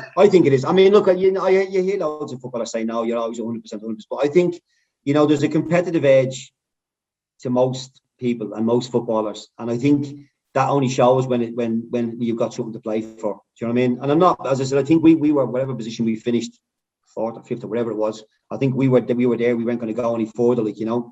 And I think it was more a case of, I'm not saying we were a bit annoyed over the Birmingham thing, especially because they beat us at home, which was even more annoying. But literally, it was just one of those, look, let's make sure we get ourselves right for the playoffs. Like, and to be fair, I think we did. Like, you look back at the Brentford games in the first one, we did okay. Like, we played all right, but definitely I thought in the second one and then in the final, I thought we were right back at ourselves. I thought we were right back to the standard we set, and I thought we defended well and we looked at goal threat and we played well in those games. We played really well, especially Brentford away. I thought we were fantastic in that game. Like, I thought we played really, really well and well deserved to win the game and get through. Like, right, Pat. Let's talk those playoffs. So Brentford. So obviously there's the disappointment, getting over the disappointment of Birmingham winning the league, and we've ended up 5th, which is probably the lowest we've been all season, wasn't it? But it didn't really matter. I remember Neil Warnock says on the video he's quite happy to go away with the character of the squad. He was quite happy to go away to somewhere like Brentford in the second leg, and it was those 2 legs were just, like you said, attritional, weren't they? They were just an absolute battle over 2 legs, and what a battle. And to be fair, the second leg, I think Town were the better side towards the end, and probably fair winners, I would say, in the end. I thought so. I thought we were magnificent that night. I mean, I thought we played well. It was, as you said, they were a good team. They had two good centre forwards, but I think especially when we went down there, and that's what I'm saying. That's what I'm talking about. That time the year before when we had a good kicking match, there was a little bit going on from then, and I can't remember who it was now. But when we were pulling up to the ground, I seen your man that Statham walking into the dressing room with a suit carrier over his shoulder, and I think I might have said it to Clates, or I can't remember saying it to someone. I said, "Look at that cocky twat," and Neil Warnock stood up and he said, "Look at them. They've got their suits ready for the party later on." And he just said, "Look, let's make sure we're ready for them." Like, and I just thought that night, and including the crowd, whatever way they done the crowd, we had all our fans at the back of the goal. It was brilliant. Like, it was a great night, and it was just one of those nights where we were right bang at it. We were right bang at it, and I thought we were the better team. I think they got a penalty. They a bit of a scruffy penalty, was it? Simon Trevitt gave it, tripped him or something. Was it a bit? It's a bit of a ropey one anyway, But as I said, I thought we done so well, and obviously going back to penalties again, like, and that's, I have to say, I've always been a great believer in fate, and I think it's ironic that the season before, I mean, I never took a penalty before in my life, and it was only that Neil said it to me at Wembley. He said, "Look, when you've got a good game, why don't you take one?" So I said, "Yeah, I don't mind, I'll take one, like, no problem, like, But I was the only one that scored in the Wembley one, and I was the only one that missed in the Brentford one. Do you know what I mean? But I mean, for me, as I said, look, it didn't make any difference. Like, once we won it, it didn't make any difference at all. Like, and it was a great night, brilliant night, and the fans and the reaction after the game was great. Like, absolutely top class. Those celebrations are amazing, aren't they? Because you got Darren Bullock walking on his hands. There's Paul Reed in the crowd, isn't there? There's also that was really got into, didn't he? Yeah. How did it feel at the time? Did you just?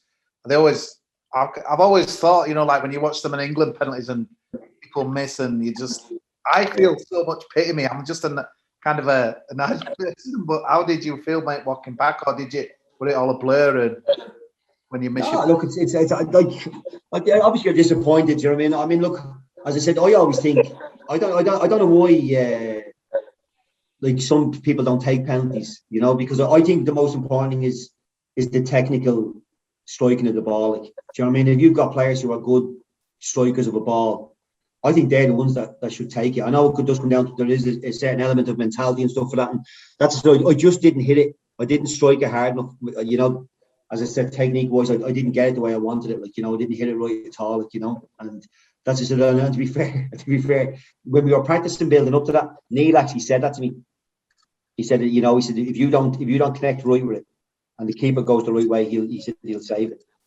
And I just said, yeah, no, so I've got to make sure I get the right connection. And I just didn't hear it. I didn't hear it right at all. I didn't get a good connection on it at all. Like, But like, I mean, I was lucky because I only felt like shit for like a minute because Franny dug me right out of the hole. Do you know what I mean? In your defence, though, Pat, there was a shithouse right behind that goal with an air horn. Blow it just as you went up to kick it. He's blowing this air horn right at you. I don't think it had to do with that. The only thing I can say in my defence is when I seen Tom Cowan's penalty at Wembley the season before, I just thought, look, anything I do is never be as bad as that. So even though he saved it, I've still got a bit of respect. I think that's still rolling towards the goal, is Tom Cowan. Yeah. I think the keeper went for a bag of chips, came back and still picked the ball up. How good was Francis Pat that season? I'm honestly, mate, we've had some really good keepers over the years, but he was so calm and assured, and I just had a feeling he were going to do it that night at Brentford. He seemed kind of a guy, you know him better than me, but it's just like, get someone a job, do kind of like the glory kind of thing. But yeah, I was so because they had that Kevin Dearden, a little guy as well, wasn't he? So yeah, not the biggest keepers, but I were backing Franny all the way, mate, on that. I have to say, I had a feeling. I just knew we were going to win.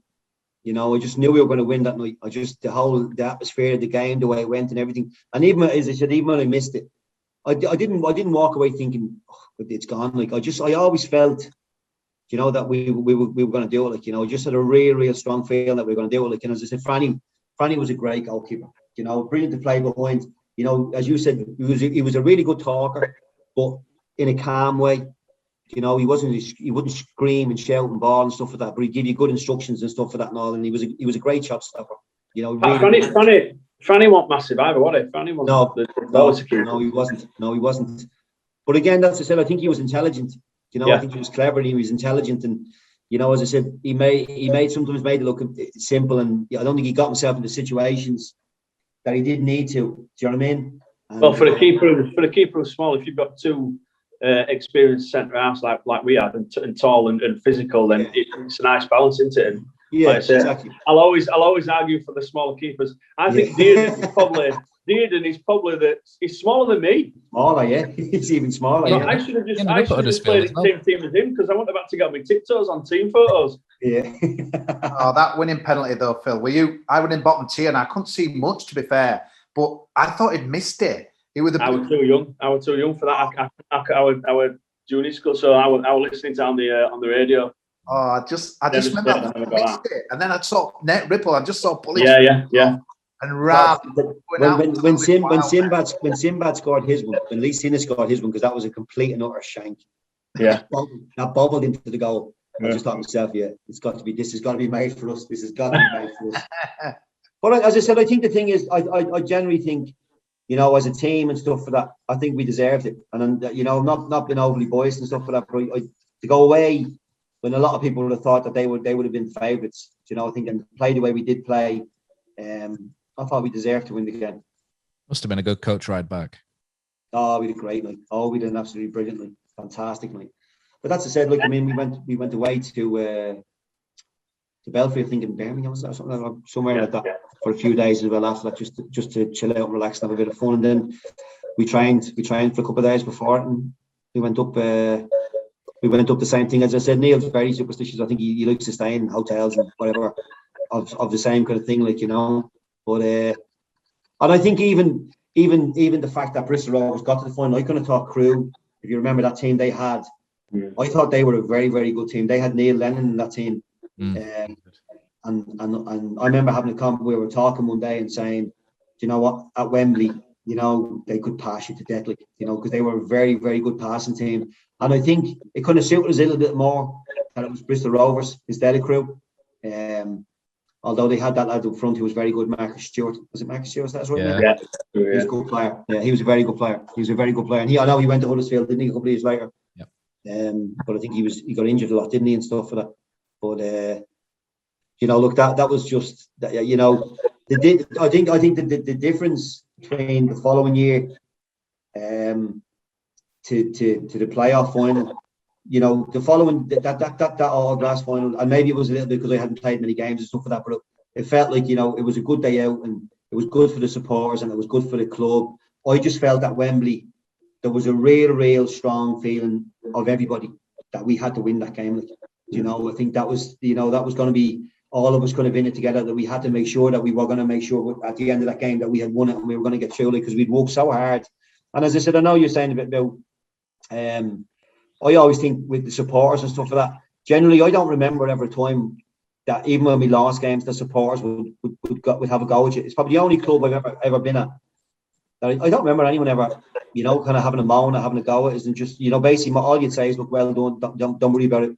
You know, work hard and we'll move on to next week, like, you know. And I think there was a great connection between, and I know sometimes that's a bit bullshit because people say it all the time, but I do think there was a real strong connection between the staff, the players, the supporters, the town, even the people in the town, stuff like that. That's as I always look at Huddersfield. I think the people, for me, were very down to earth, very hard working, honest people. You know, and I can relate to that because that's my background as well. Like, you know, and I think we had so many players, including the manager and staff and stuff like that. Nick Jones was a great fella. Blackie was Kevin Black was brilliant, absolutely brilliant, you know. And but that's I said, there was no airs and graces. There was no one above anybody else. There was no one that was cocky or arrogant or a bit melty or that. We were all just good, honest boys, you know, that worked really hard. And as I said, it was when you're successful like that, I think it's great because it's a real team effort. You know, you're not looking at one player and going, Jesus, he was great. You're really looking at everybody and saying it was just everyone together. Like, and it was a great day and a great result.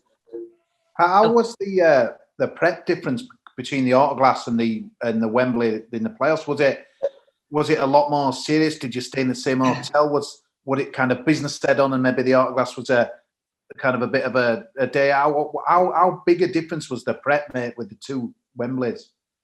Well, I didn't have the Blues Brothers knocking on my door at 1 o'clock in the morning. That was a bit of a help, to be fair. Like, that was a good start. No, we prepared the exact same. Didn't do anything different.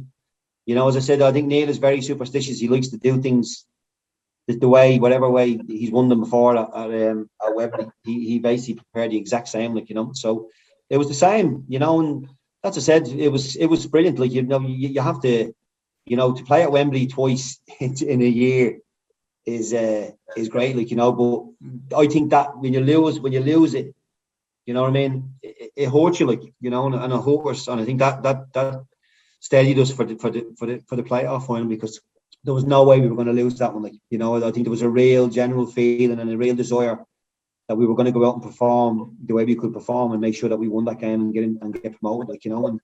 And I think that was us. We were back to our level, because I think, you know, against Brentford and against Bristol Rovers, we defended well, and we had a good track going forward. We scored some good goals. Now we know they hit the post, didn't they, with a couple of shots, and your man missed that absolute sitter, didn't he?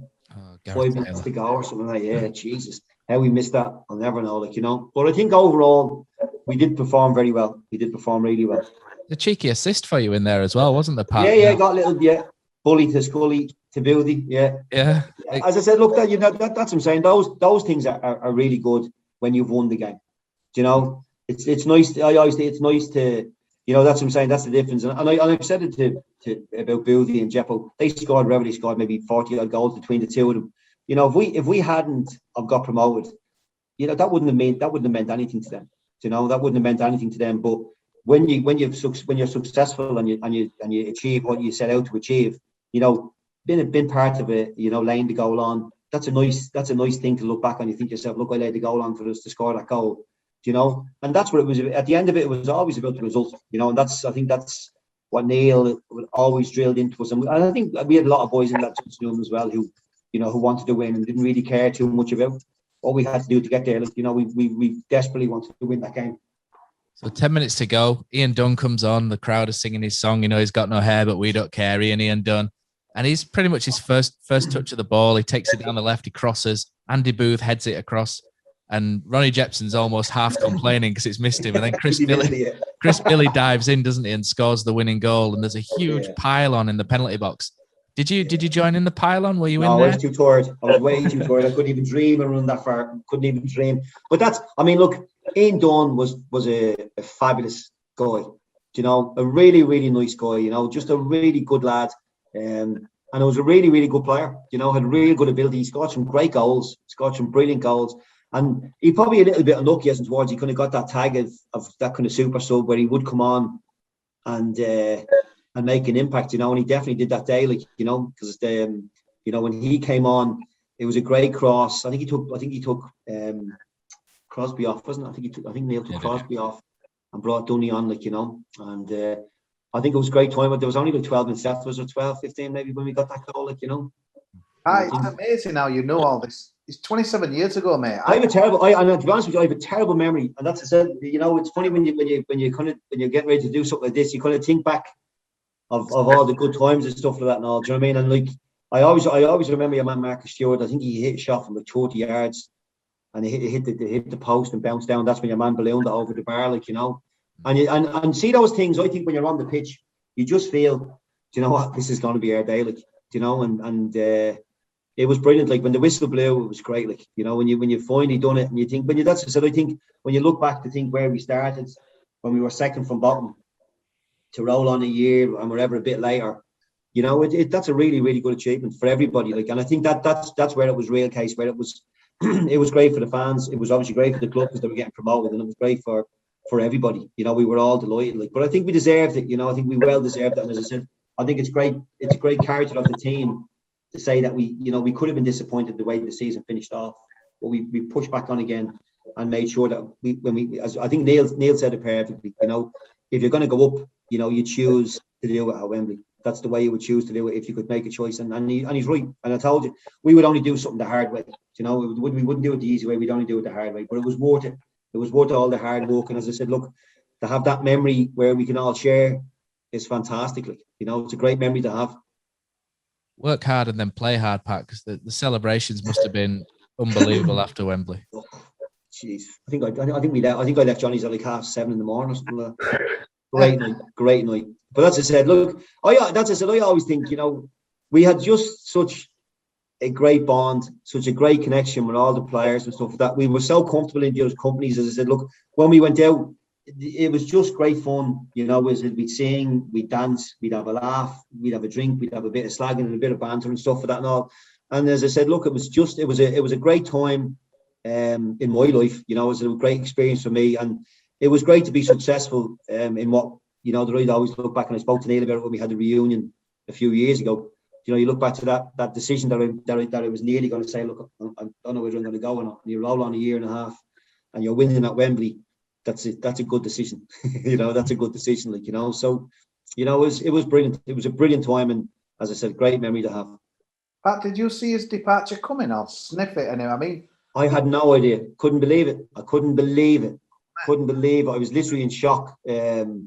You know, and I didn't even ring Neil. You know, I was so disappointed because I was going back home, I think, a couple of days later, and I was booked to go on the ferry and stuff for that. And obviously the celebration kind of continued on for a few days. Do you know what I mean? We have to try and make the most of it. But I think Ronnie Jepson rang me up just before I was going that morning and told me that he was gone. And I was going, yeah, right. And he said, no. He said, look, I think. And I said, you're joking me. And I mean, look, I think it's great credit to Neil that, you know, whatever was going on in the background, he certainly didn't let any of us know about it, and he certainly didn't look as if it was affecting him. But it was a crushing blow. I have to be honest. It was a crushing blow, because I said, look, and I would have had me ups and downs with Neil. There was times where, you know, we maybe wouldn't have got on as well, but I had huge respect for him as a manager, and he was a brilliant manager for the team and for the club. And it was very disappointing. You think he did so much that for those couple of years for the team, to then not be able to enjoy getting promoted up to the first division it was then. So that would have been disappointing for him, but it was disappointing for us all. I mean, I went home kind of a bit dumbfounded, and I said I didn't ring Neil. Purposely, I didn't ring him for a good few months. I didn't speak to him for a good while, like, you know, because I was bitterly disappointed that he went. It must have been an uncertain someone, Pat Alverson, from being maybe because as a fan I was thinking, God, who we're going to get in, but for you it's like the guy who brought you in's gone, and you wanted to enjoy summer, probably going abroad and what have you, still basking up that glory. And it was just a strange time, wasn't it? Typical Huddersfield, really. We get something really good and it's gone within like a second, man. It was weird. I mean, look, we don't know what went on or what kind of happened. Like, you know, that was obviously behind the scenes and stuff like that. Which look, these things happen in football, but it would have been nice, you know, to kind of go up together and just kind of see how we would have done, like, you know, because I think we did have good momentum, and, you know, we were doing well. As I said, I thought we had a good team, and I think, as I said, Neil was good as toward bringing the likes of Sinbad in and Lee Duxbury. I think if he had more of an opportunity to bring a few more players in, I think the club would have done really well, like, you know. But look, we don't know what happened. You know, as I said, I don't know what. I've never spoken to him about it, and And I said, look, that's football, isn't it? You have to just move on and forget about it and go over it, like, you know. Well, he went on and did okay, didn't he? Yeah, no. He did all right. Doing now. We're Kim Morrison's. So Brian Horton came in. How did it go with Brian then? Because he obviously changed. I think from when I remember when he came in, he said he was going to try and change a bit. And you Pat's taking a big swig there, getting ready. Yeah. But I'll throw this in for free, Pat. Cosy, you were not a big fan of Brian Horton's at all, were you? No, neither were Dunny, mate. And we were not misquoting because obviously we did this with him. But no, I kind of felt when we were on a roll and we could beat anyone kind of thing. And yeah, all right, we were going to another division. But to me, it was almost like, you know, respect the opposition. You know, I remember going to Oldham, we got absolutely battered that first game. I thought, wow, this is not good. We took about 4,000 there. And I just felt all the members of my staff were like, Brian Horton knew best because he'd managed in the division above. And he was almost like a bit like Peter Taylor, maybe, Pat. Just telling us, Dick, well, I know best, you listen to me. And I couldn't believe in the guy, mate. And he kind of come on. To be fair, I think we did all right that season, mate. Came eighth, didn't we? Yeah. But we did okay. I think we finished in the top 10, was there something? We were gone for me then, and I didn't enjoy it really. Yeah, I never really got on with Brian. To be honest with you, I never really got on with him. And I mean, look, I think everyone, you know, I think what way would you put it? I think, look, I mean, I've no problem with managers wanting to do things differently and stuff like that. That's their right, you know. But I think some of the comments he made, some of the things that he said about certain people and stuff like that, I think was a bit disrespectful. I don't know whether he, you know, maybe him and Neil had some kind of problem in their background or something like that or whatever. Like, but I think he was a little bit disrespectful on certain occasions, and certainly the way he would speak to people and stuff like that. And also, you know, as I said, look, you know, I kind of knew I wasn't going to be. I definitely wasn't his type of player, like, you know. And as I said, look, we didn't really have that good of a relationship. I said, look, I don't mind, you know, the likes of Neil coming in and calling you soft and shit and whatever, and, you know, having a go at you and saying you're this, that, and the other and stuff for that. Like, you know, that never really bothered me. That, you know, and again, he was very honest and very straight and to the point, like, and stuff for that. Whereas, like, I thought some of the remarks that Brian made to some of the boys, I thought was pretty poor. Like, you know, it's pretty poor. I had a few arguments with him and stuff for that now. But as I said, look, that's football. I mean, look, I think he wanted to do it a different way. And I think he kind of broke that team up. I think whatever in a year and a half or so, I think whatever most of those boys, I think, were all gone. Like, you know, I mean, you can understand Beauty, you know, obviously because there's a lot of money involved in that. Like, you know, but I thought letting Jeppo go and stuff for that was probably a mistake. But I mean, again, that's you have to. I think you always have to respect. Managers have their own ideas. They have their own way of doing things. And as I said, I think he made it very clear that, you know, he wasn't going to, you know, be going the same road as what we had gone before. Like, you know, and that's it. I mean, I think I suppose, look, that's a natural thing. I just thought we had good momentum, and, you know, I think if he'd come in and done it a bit more patient, maybe it would have worked a little bit better, like, you know. But as I said, look, that's football. That's the way it goes, you know. And as I said, you know, I had my few storms with him and stuff like that. But that's there's no problem, like, you know. As I said, he wants to do it that way, and that's his choice. I'm trying to say that I'm going to try and word this carefully here, so I don't sound disrespectful as well. But you played 25 games that season, important part of a team that finished 8th in the second tier. Yeah. You were a good defender, you know, at that level. So it came as a surprise, really, when you decided to go back to Ireland and play for, was it Shelbourne that you moved to? Yeah, I did, as you know, we tend to look at, you know, in England, maybe we're a little bit arrogant and we tend to look at the English league as not always the pinnacle, but up there as one of the best. And then, you were, we all thought you were a good defender, and then you moved back to Ireland in the prime of your life. What was the reasoning behind? I'm going to stop talking now because I'm going to dig in a hole. But what was the reasoning for doing so? No, you're right. I mean, look, the thing is, like, it is the pinnacle. Like, you know, to go over and play England and full time football is what all. That's, I said, you count yourself lucky that you know. Well, I certainly count myself lucky that I was able to go over and experience what I experienced over there and played in full time in football leagues and stuff like that. And all. Do you know? I just what would you say? I kind of as I said, that season, as I said, I you know, I was used to playing 40 you know, plus games or whatever. I know I'd always get the odd suspension or something like that. I didn't get injured very often, even at Southend, you know. And as I said, look, you want to play, like, you know, and start when you drop down to then 20 odd games.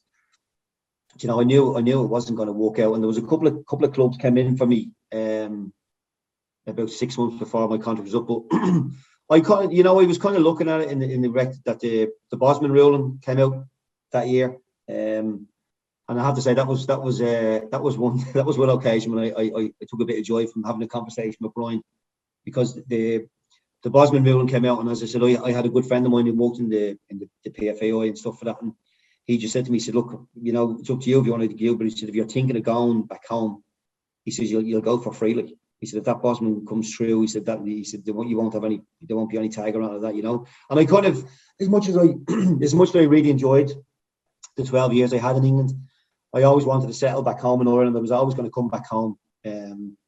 So I just thought, once that Bosman thing came in, you know, I just thought myself, look, I'm going to have a look. You know, I didn't leave in the transfer window. There was a couple of clubs again interested, and I thought myself, look, I'm going to wait till the summer, and I'm going to have a look and see what's out there, like, you know, and see if it's an option that I'd like to explore, like, you know.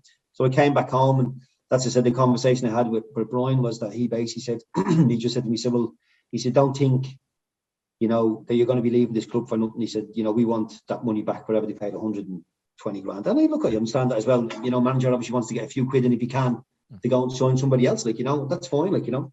But I just said to him, I said, no, I said, look, once the Bosman comes in the next week or so, I said, I'll be going, if I do go back home, I'll be going for free, like. And he went, no, you won't. I said, I will. I said, I've checked it out. I said, you'll have to check it out yourself. I said, but I'll be going for nothing, like.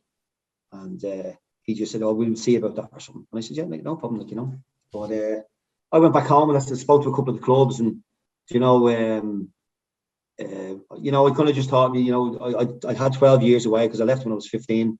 And I just kind of wanted to go back home and kind of settle and kind of get more of a settled lifestyle back home, like, you know. And again, I said, that worked out great, like, you know. But there was a great story. My gran used to live with my mum and dad, with my parents, and she was like 85, 86. Great character now, but real funny. And I'd gone home, and Brian said to me, he said, look, we'll keep in touch, because he was still kind of haggling about money and stuff for that.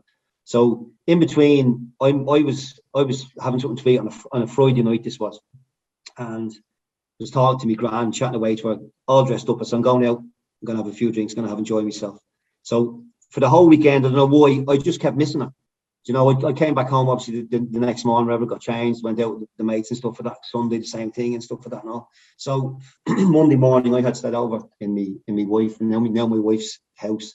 And Brian Horton rang my house, and of course, my granny gets up and answers the phone at 86. So he goes, hello, this is Brian Horton, manager of Huddersfield Town.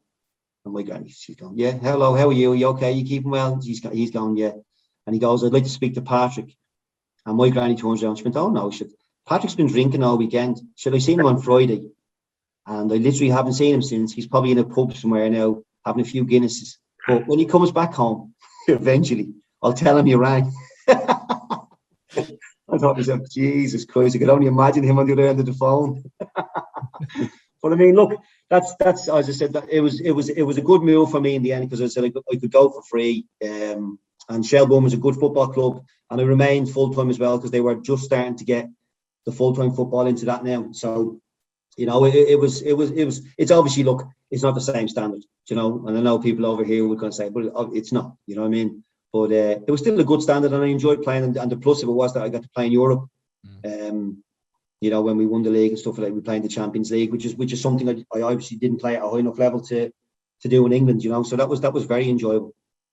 So obviously, definitely perks, and I think everyone could understand the reasons for going back home. And I think you played against Rangers, did you? I think. Yeah, we played against Rangers. Yeah, we were 3-up at one stage. We were 3-0 up. They came back and beat us 5-3, I think, at the end. Like, you know, but they were good nights. The European nights were great. Like, you know, really, really great experience. Like, you know. So you won the Irish Player of the Year as well, and the league at Shelbourne. So you've done pretty well. Well, very well, even, you know, so you don't get much better than being the best player in the league. And then you moved into management as well. And I looked at your management record, and it's pretty good, actually. You know, it's really, it's pretty good. You won a couple of leagues. I'm just wondering, did you take anything from the likes of Neil Warnock and take that into your own sort of management style, or were you just completely unique in what you did? No, we would have took a lot of things from Neil. Definitely would have took a lot of things from other managers. Even Barry Froy, little things, and David Webb, who was manager at Southend. I have to say, I enjoyed the football side. I enjoyed the coaching side and the result side of the management. But I have to say, I prefer people to be honest and be upfront and be straight. And I think that's probably gone in football a little bit now. I think, as you said, I think someone said at the start there, it's not so much a team game now, it's more about the individual. And I think in modern football now, you have to lie. I think you have to kind of tell people, you got to lead them a little bit of a story and stuff like that. And I never really liked doing that. And to be honest, that's probably why, although I did do good jobs when I was in management, I did get myself into a couple of little situations and problems, probably from being too honest, But as I said, look, the way I look at it is that's the way I've always kind of wanted to be. And as I said, I had a good career from 15 to 42 in football, a sport that I love. So, I had great times, great memories. We're having this chat now and stuff like that, which is great to look back over. And as I said, I just thought I didn't want to be that person. I thought if that's what it takes to be in football, I didn't want to start being like that. So I thought to myself, look, that's not me. It's never been me, and I don't want to be like that. So that's why I decided to step away and retire. I think that's fair enough, isn't it? Good answer. Yeah, good. I just wonder about, you gave a little bit of an insight. So we're sort of heading towards wrapping up now, if you like, as well. So I just wondering what your thoughts on the modern centre-back is like, because everything's very much tailored now towards playing from the back. I'll be honest, I'm not sure if you could play out from the back, because we used to, like you say, Neil Warnock didn't really, didn't have your number 6 drop in between two centre backs and stuff. Like I say, it was decent football. Like you say, you played in the right area. Certain areas, yeah. What's your take, and how do you think you would have fit into like 2021 as a young up and coming centre back? I probably wouldn't have, to be honest with you. I don't think that's I don't think that type of game. I mean, look, I think when you look at the goalkeepers now, and it's become so important for them to be able to play out from the back. And I think that's the same as centre halves. They're kind of looking for defenders now to build the play from the back and stuff like that. And that really wasn't one of my strengths, But again, as I said, look, I was brought up in very much a culture where, that's you were a defender, and basically the way you built your game was, to not make mistakes. Even like I always used to think, I didn't like me making mistakes. That I walk in and a manager would say to you, you didn't play well. But for me, if you can say, look, I didn't cost you a goal, I didn't make a mistake, and that's where I built my kind of game around, not making mistakes, making sure I was solid. I think Neil used to say, look, I was always a 6 or 7 out of 10 every week. Do you know what I mean? Not outstanding. You know what I mean? But always be very steady and always be very well organised. And once, as I said, once we weren't conceding goals, and that was, as far as I was concerned, that was my job. But it's a different area where players are brought up now, playing out from the back. They're much more used to it, playing out from the back. They get coached to do it. So obviously it's a little bit more easier for them, But as I said, look, that's football. It moves on, doesn't it? I mean, look, I think the thing is, everyone does it now. Everybody does it. Every team plays out from the back. No one plays that way anymore. It's almost as if it's gone. Even Middlesbrough and Neil Warnock play out as well, don't they? As well. So yeah, exactly. He's changed, but that's what I'm saying. I think that's what I said. It's interesting, even when you talk to when I was talking to Neil. You have to change, don't you? You have to adapt and you have to change. And I think he obviously changed a lot. From when he was with us.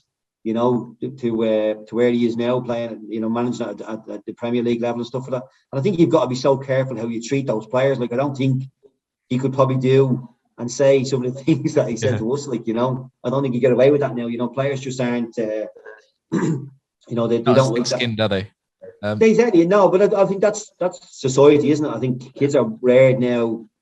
Where they're basically smothered with affection, and everything's done for them. They get picked up and drove in there, drove here, drove there, and that's the way the world is now. And I'm the same with my kids. I do the exact same thing. So that thing where I was brought up, where you go to games yourself, or you go off to training by yourself, and you walk up to the training ground, stuff like that.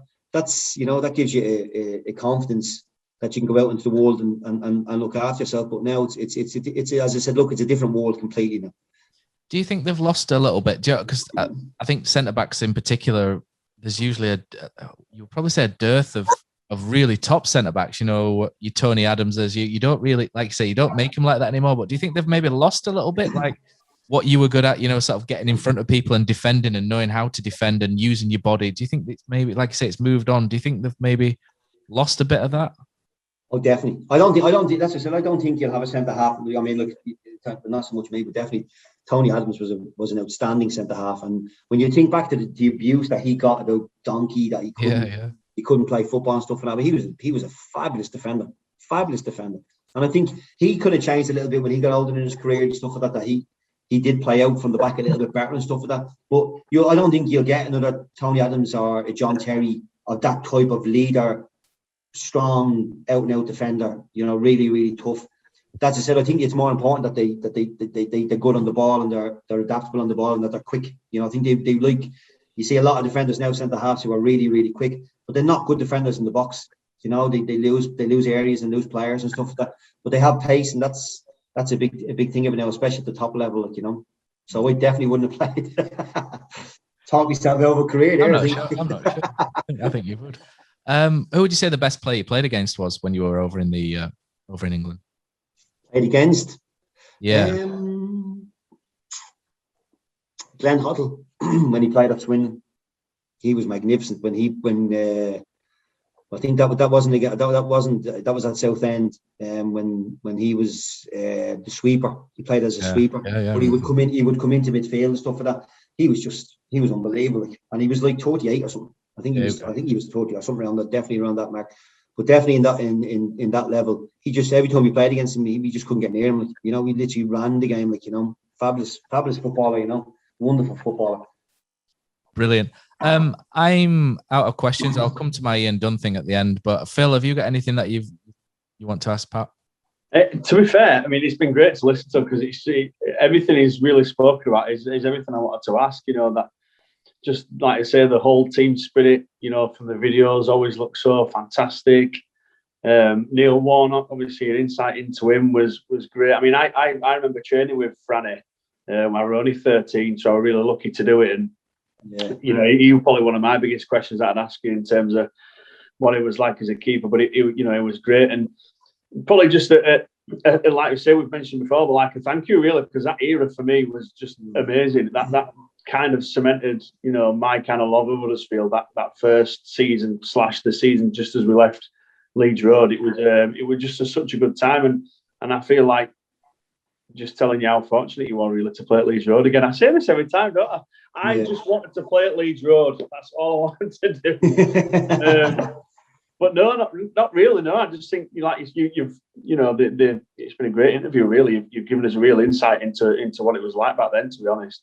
Well, to be fair, it's even more enjoyable for me. Do you know what I mean? Not as I said. Look, it's great to speak to supporters and that stuff for that and all. But it's lovely to actually look back and go back all through it again and stuff like that. Because you know, it was, and I'm not just saying that, it was just a wonderful couple of years. You know, I had such a good time. You know, and as I said, you know, it's great when you can enjoy your football. You know, thankfully the team was successful and achieved all the goals that we wanted to achieve, but also that we had such fun, such good crack. You know, brilliant set of lads, great town, brilliant town to live in. You know, it was just a wonderful, wonderful time. And as I said, it was great to have a trip down memory lane. How good were Dave Wilson? Oh, David, because he was like a magician. I remember when I got injured when I was young, and I think I'd done my ankle or something, and he had like a massive mattress against the door of the physio room, and he was like, right, just kick that. I'm like, what? And it was amazing. That's Dave, all right. Right.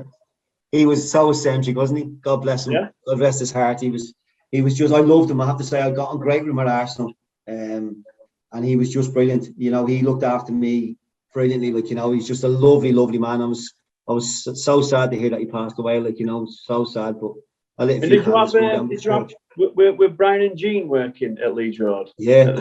Yeah, I remember them. Yeah, that's right. Yeah, I remember them. Yeah, the memory's that good. Yeah. But, lovely people. I have to say, everyone that's said, it was lovely, lovely people. Cos, I was just saying, I've got one thing left at the end, but have you got anything that you want to ask Pat that we've maybe not covered? Oh, I just want to say thanks, Pat. I think one thing that really interests me, because I watch a lot of sport and stuff, I used to always think that if you had the best players, that's all that mattered. And I'm sure you can point to one or two Galactico teams or what have you, but I remember when like Real Madrid signed all the Galacticos, they didn't win a lot, to be honest, Pat. They won one league in 4 and they were pretty pants. But I think when I look at ours, it's like the things that you said tonight, it's like you knew we were going to do it.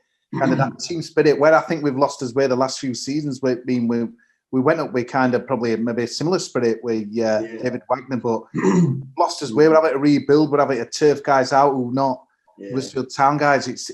Once you've lost that, what you had, it's so hard to get it back. And that's the thing I'll take away from that. I suppose it's like it doesn't matter whether it's football, cricket, even office work, what have you. If you've got that group that are willing to do anything, it's like you were saying there, Neil Warnock managed you beautifully and that as well. When you think kind of some managers, other players, or even in other jobs where you don't get me or they don't understand me, honestly, there's some things that just ring true. And all right, 26 years ago, mate, but the values that are in that squad and what you've told us tonight, mate, we want them back at Huddersfield Town, because if you've got that core, that base, mate, you can do anything, can't you, with some skillful players on top of that. But it's so hard to get, isn't it? You know, I don't know how you bought. I suppose Neil will probably answer that better. Like, you know, how you bring people together.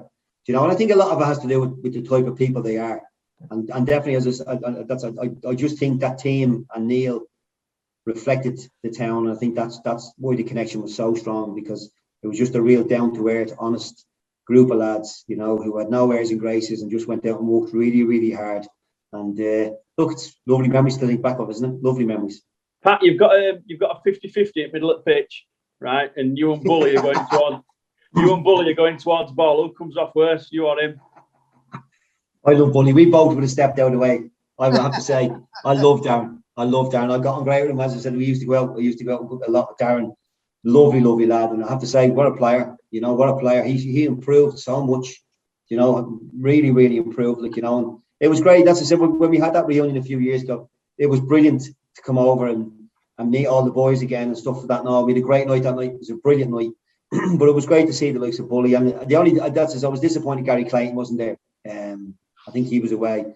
But it was brilliant to see all the lads again, like, you know. But I said, Bully was wild, like, you know, but he great heart, you know, lovely lad. He had really good heart. He loved this football. And I think, to be fair, Darren, that's what I said, came from a working class background, and, you know, was just so delighted just to play football, you know. And I think we were all just delighted that was our career. We were playing football, and, you know, we were pleased that we got the opportunity to do it, like, at such a good club. And again, as I said, the most important thing is to be successful and do what you set out to do. It's great. Like, you can't do any more than that. Pat, I want to say thank you for representing our club in the way that you did that. Like Phil says, that 94-95 team are my childhood heroes, you know, so it's an absolute thrill to be able to speak to the likes of you. And like I said beforehand, I did drop a message to Ian Dunn as well, who goes out of his way so much, you know, to help us on this podcast and stuff. And like I said at the start, I did speak to Dunny, and I said, could you give me some stories or maybe some dirt on Pat Scully? What have you got? What have you got for me? And the response from Dunny was this. He said, oh, heck, Pat was I don't think he'd mind me reading this out. I hope he doesn't. But Pat was a genuinely fantastic person, humble, friendly and helpful, a really good bloke. Definitely no dirt on him at all. I'd maybe remind him of the night of the Wembley trip. He has a real musical talent and started singing a load of Irish songs, Wild Rover, etc. I think he played the guitar or piano as well. I can't quite remember the full detail. He certainly made sure it was a party to remember. And one thing that we do on this podcast, Kosi there, we have a little thing called Kosi Ryoki, whereby Kosi sometimes sings out badly. We have to get me singing, mate, to try and get viewers and cheer everyone up. Well, I was wondering if Pat wanted to give us a rendition of Wild Rover, if he's got a guitar anywhere nearby. And I'll tell you what I will do. I don't think my voice would get me through the whole song. I'll sing the verse and I'll sing the end. Is that okay? That's perfect. And that's what I said. I'll especially for Neil, for all the players and all the boys, as you said, that U94 and all the supporters.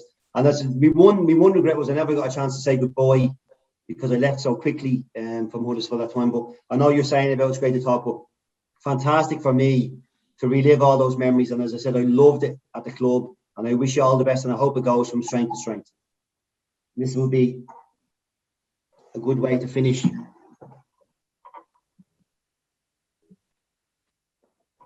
The guitar playing now, I haven't played in a long, long time. You ready? And it's no, nay, never. Drink up your beer, no, nay, never, no more. Will I play the wild rover? No, never, no more. This is for Neil. One more time, and it's no, nay, never. Drink up your beer, no, nay, never, no more. Will I play the wild rover? No, never, no more. Brilliant, excellent. Mate. Pat Scully, you've been brilliant. That's a good ending, isn't it? Well, legend. You won't get an ending like that very often. Brilliant, Pat. Thank you very much for coming No on. problem, guys. Pleasure. You take care of yourself, okay?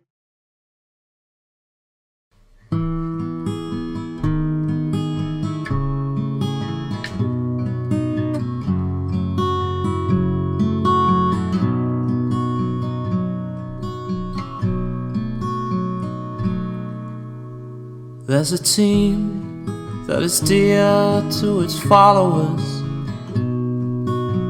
The colours are bright blue and white. They're a team of renown, and they're the pride of the town. And the game of football is their delight. And all the while upon the field of play, thousands loudly cheer them on the way. Often you can hear them say, who can beat the town today? And then the bells will ring so merrily, and every goal shall be a memory. So town, play up and bring that cup back to Huddersfield. So town, play up and bring the cup back to Huddersfield.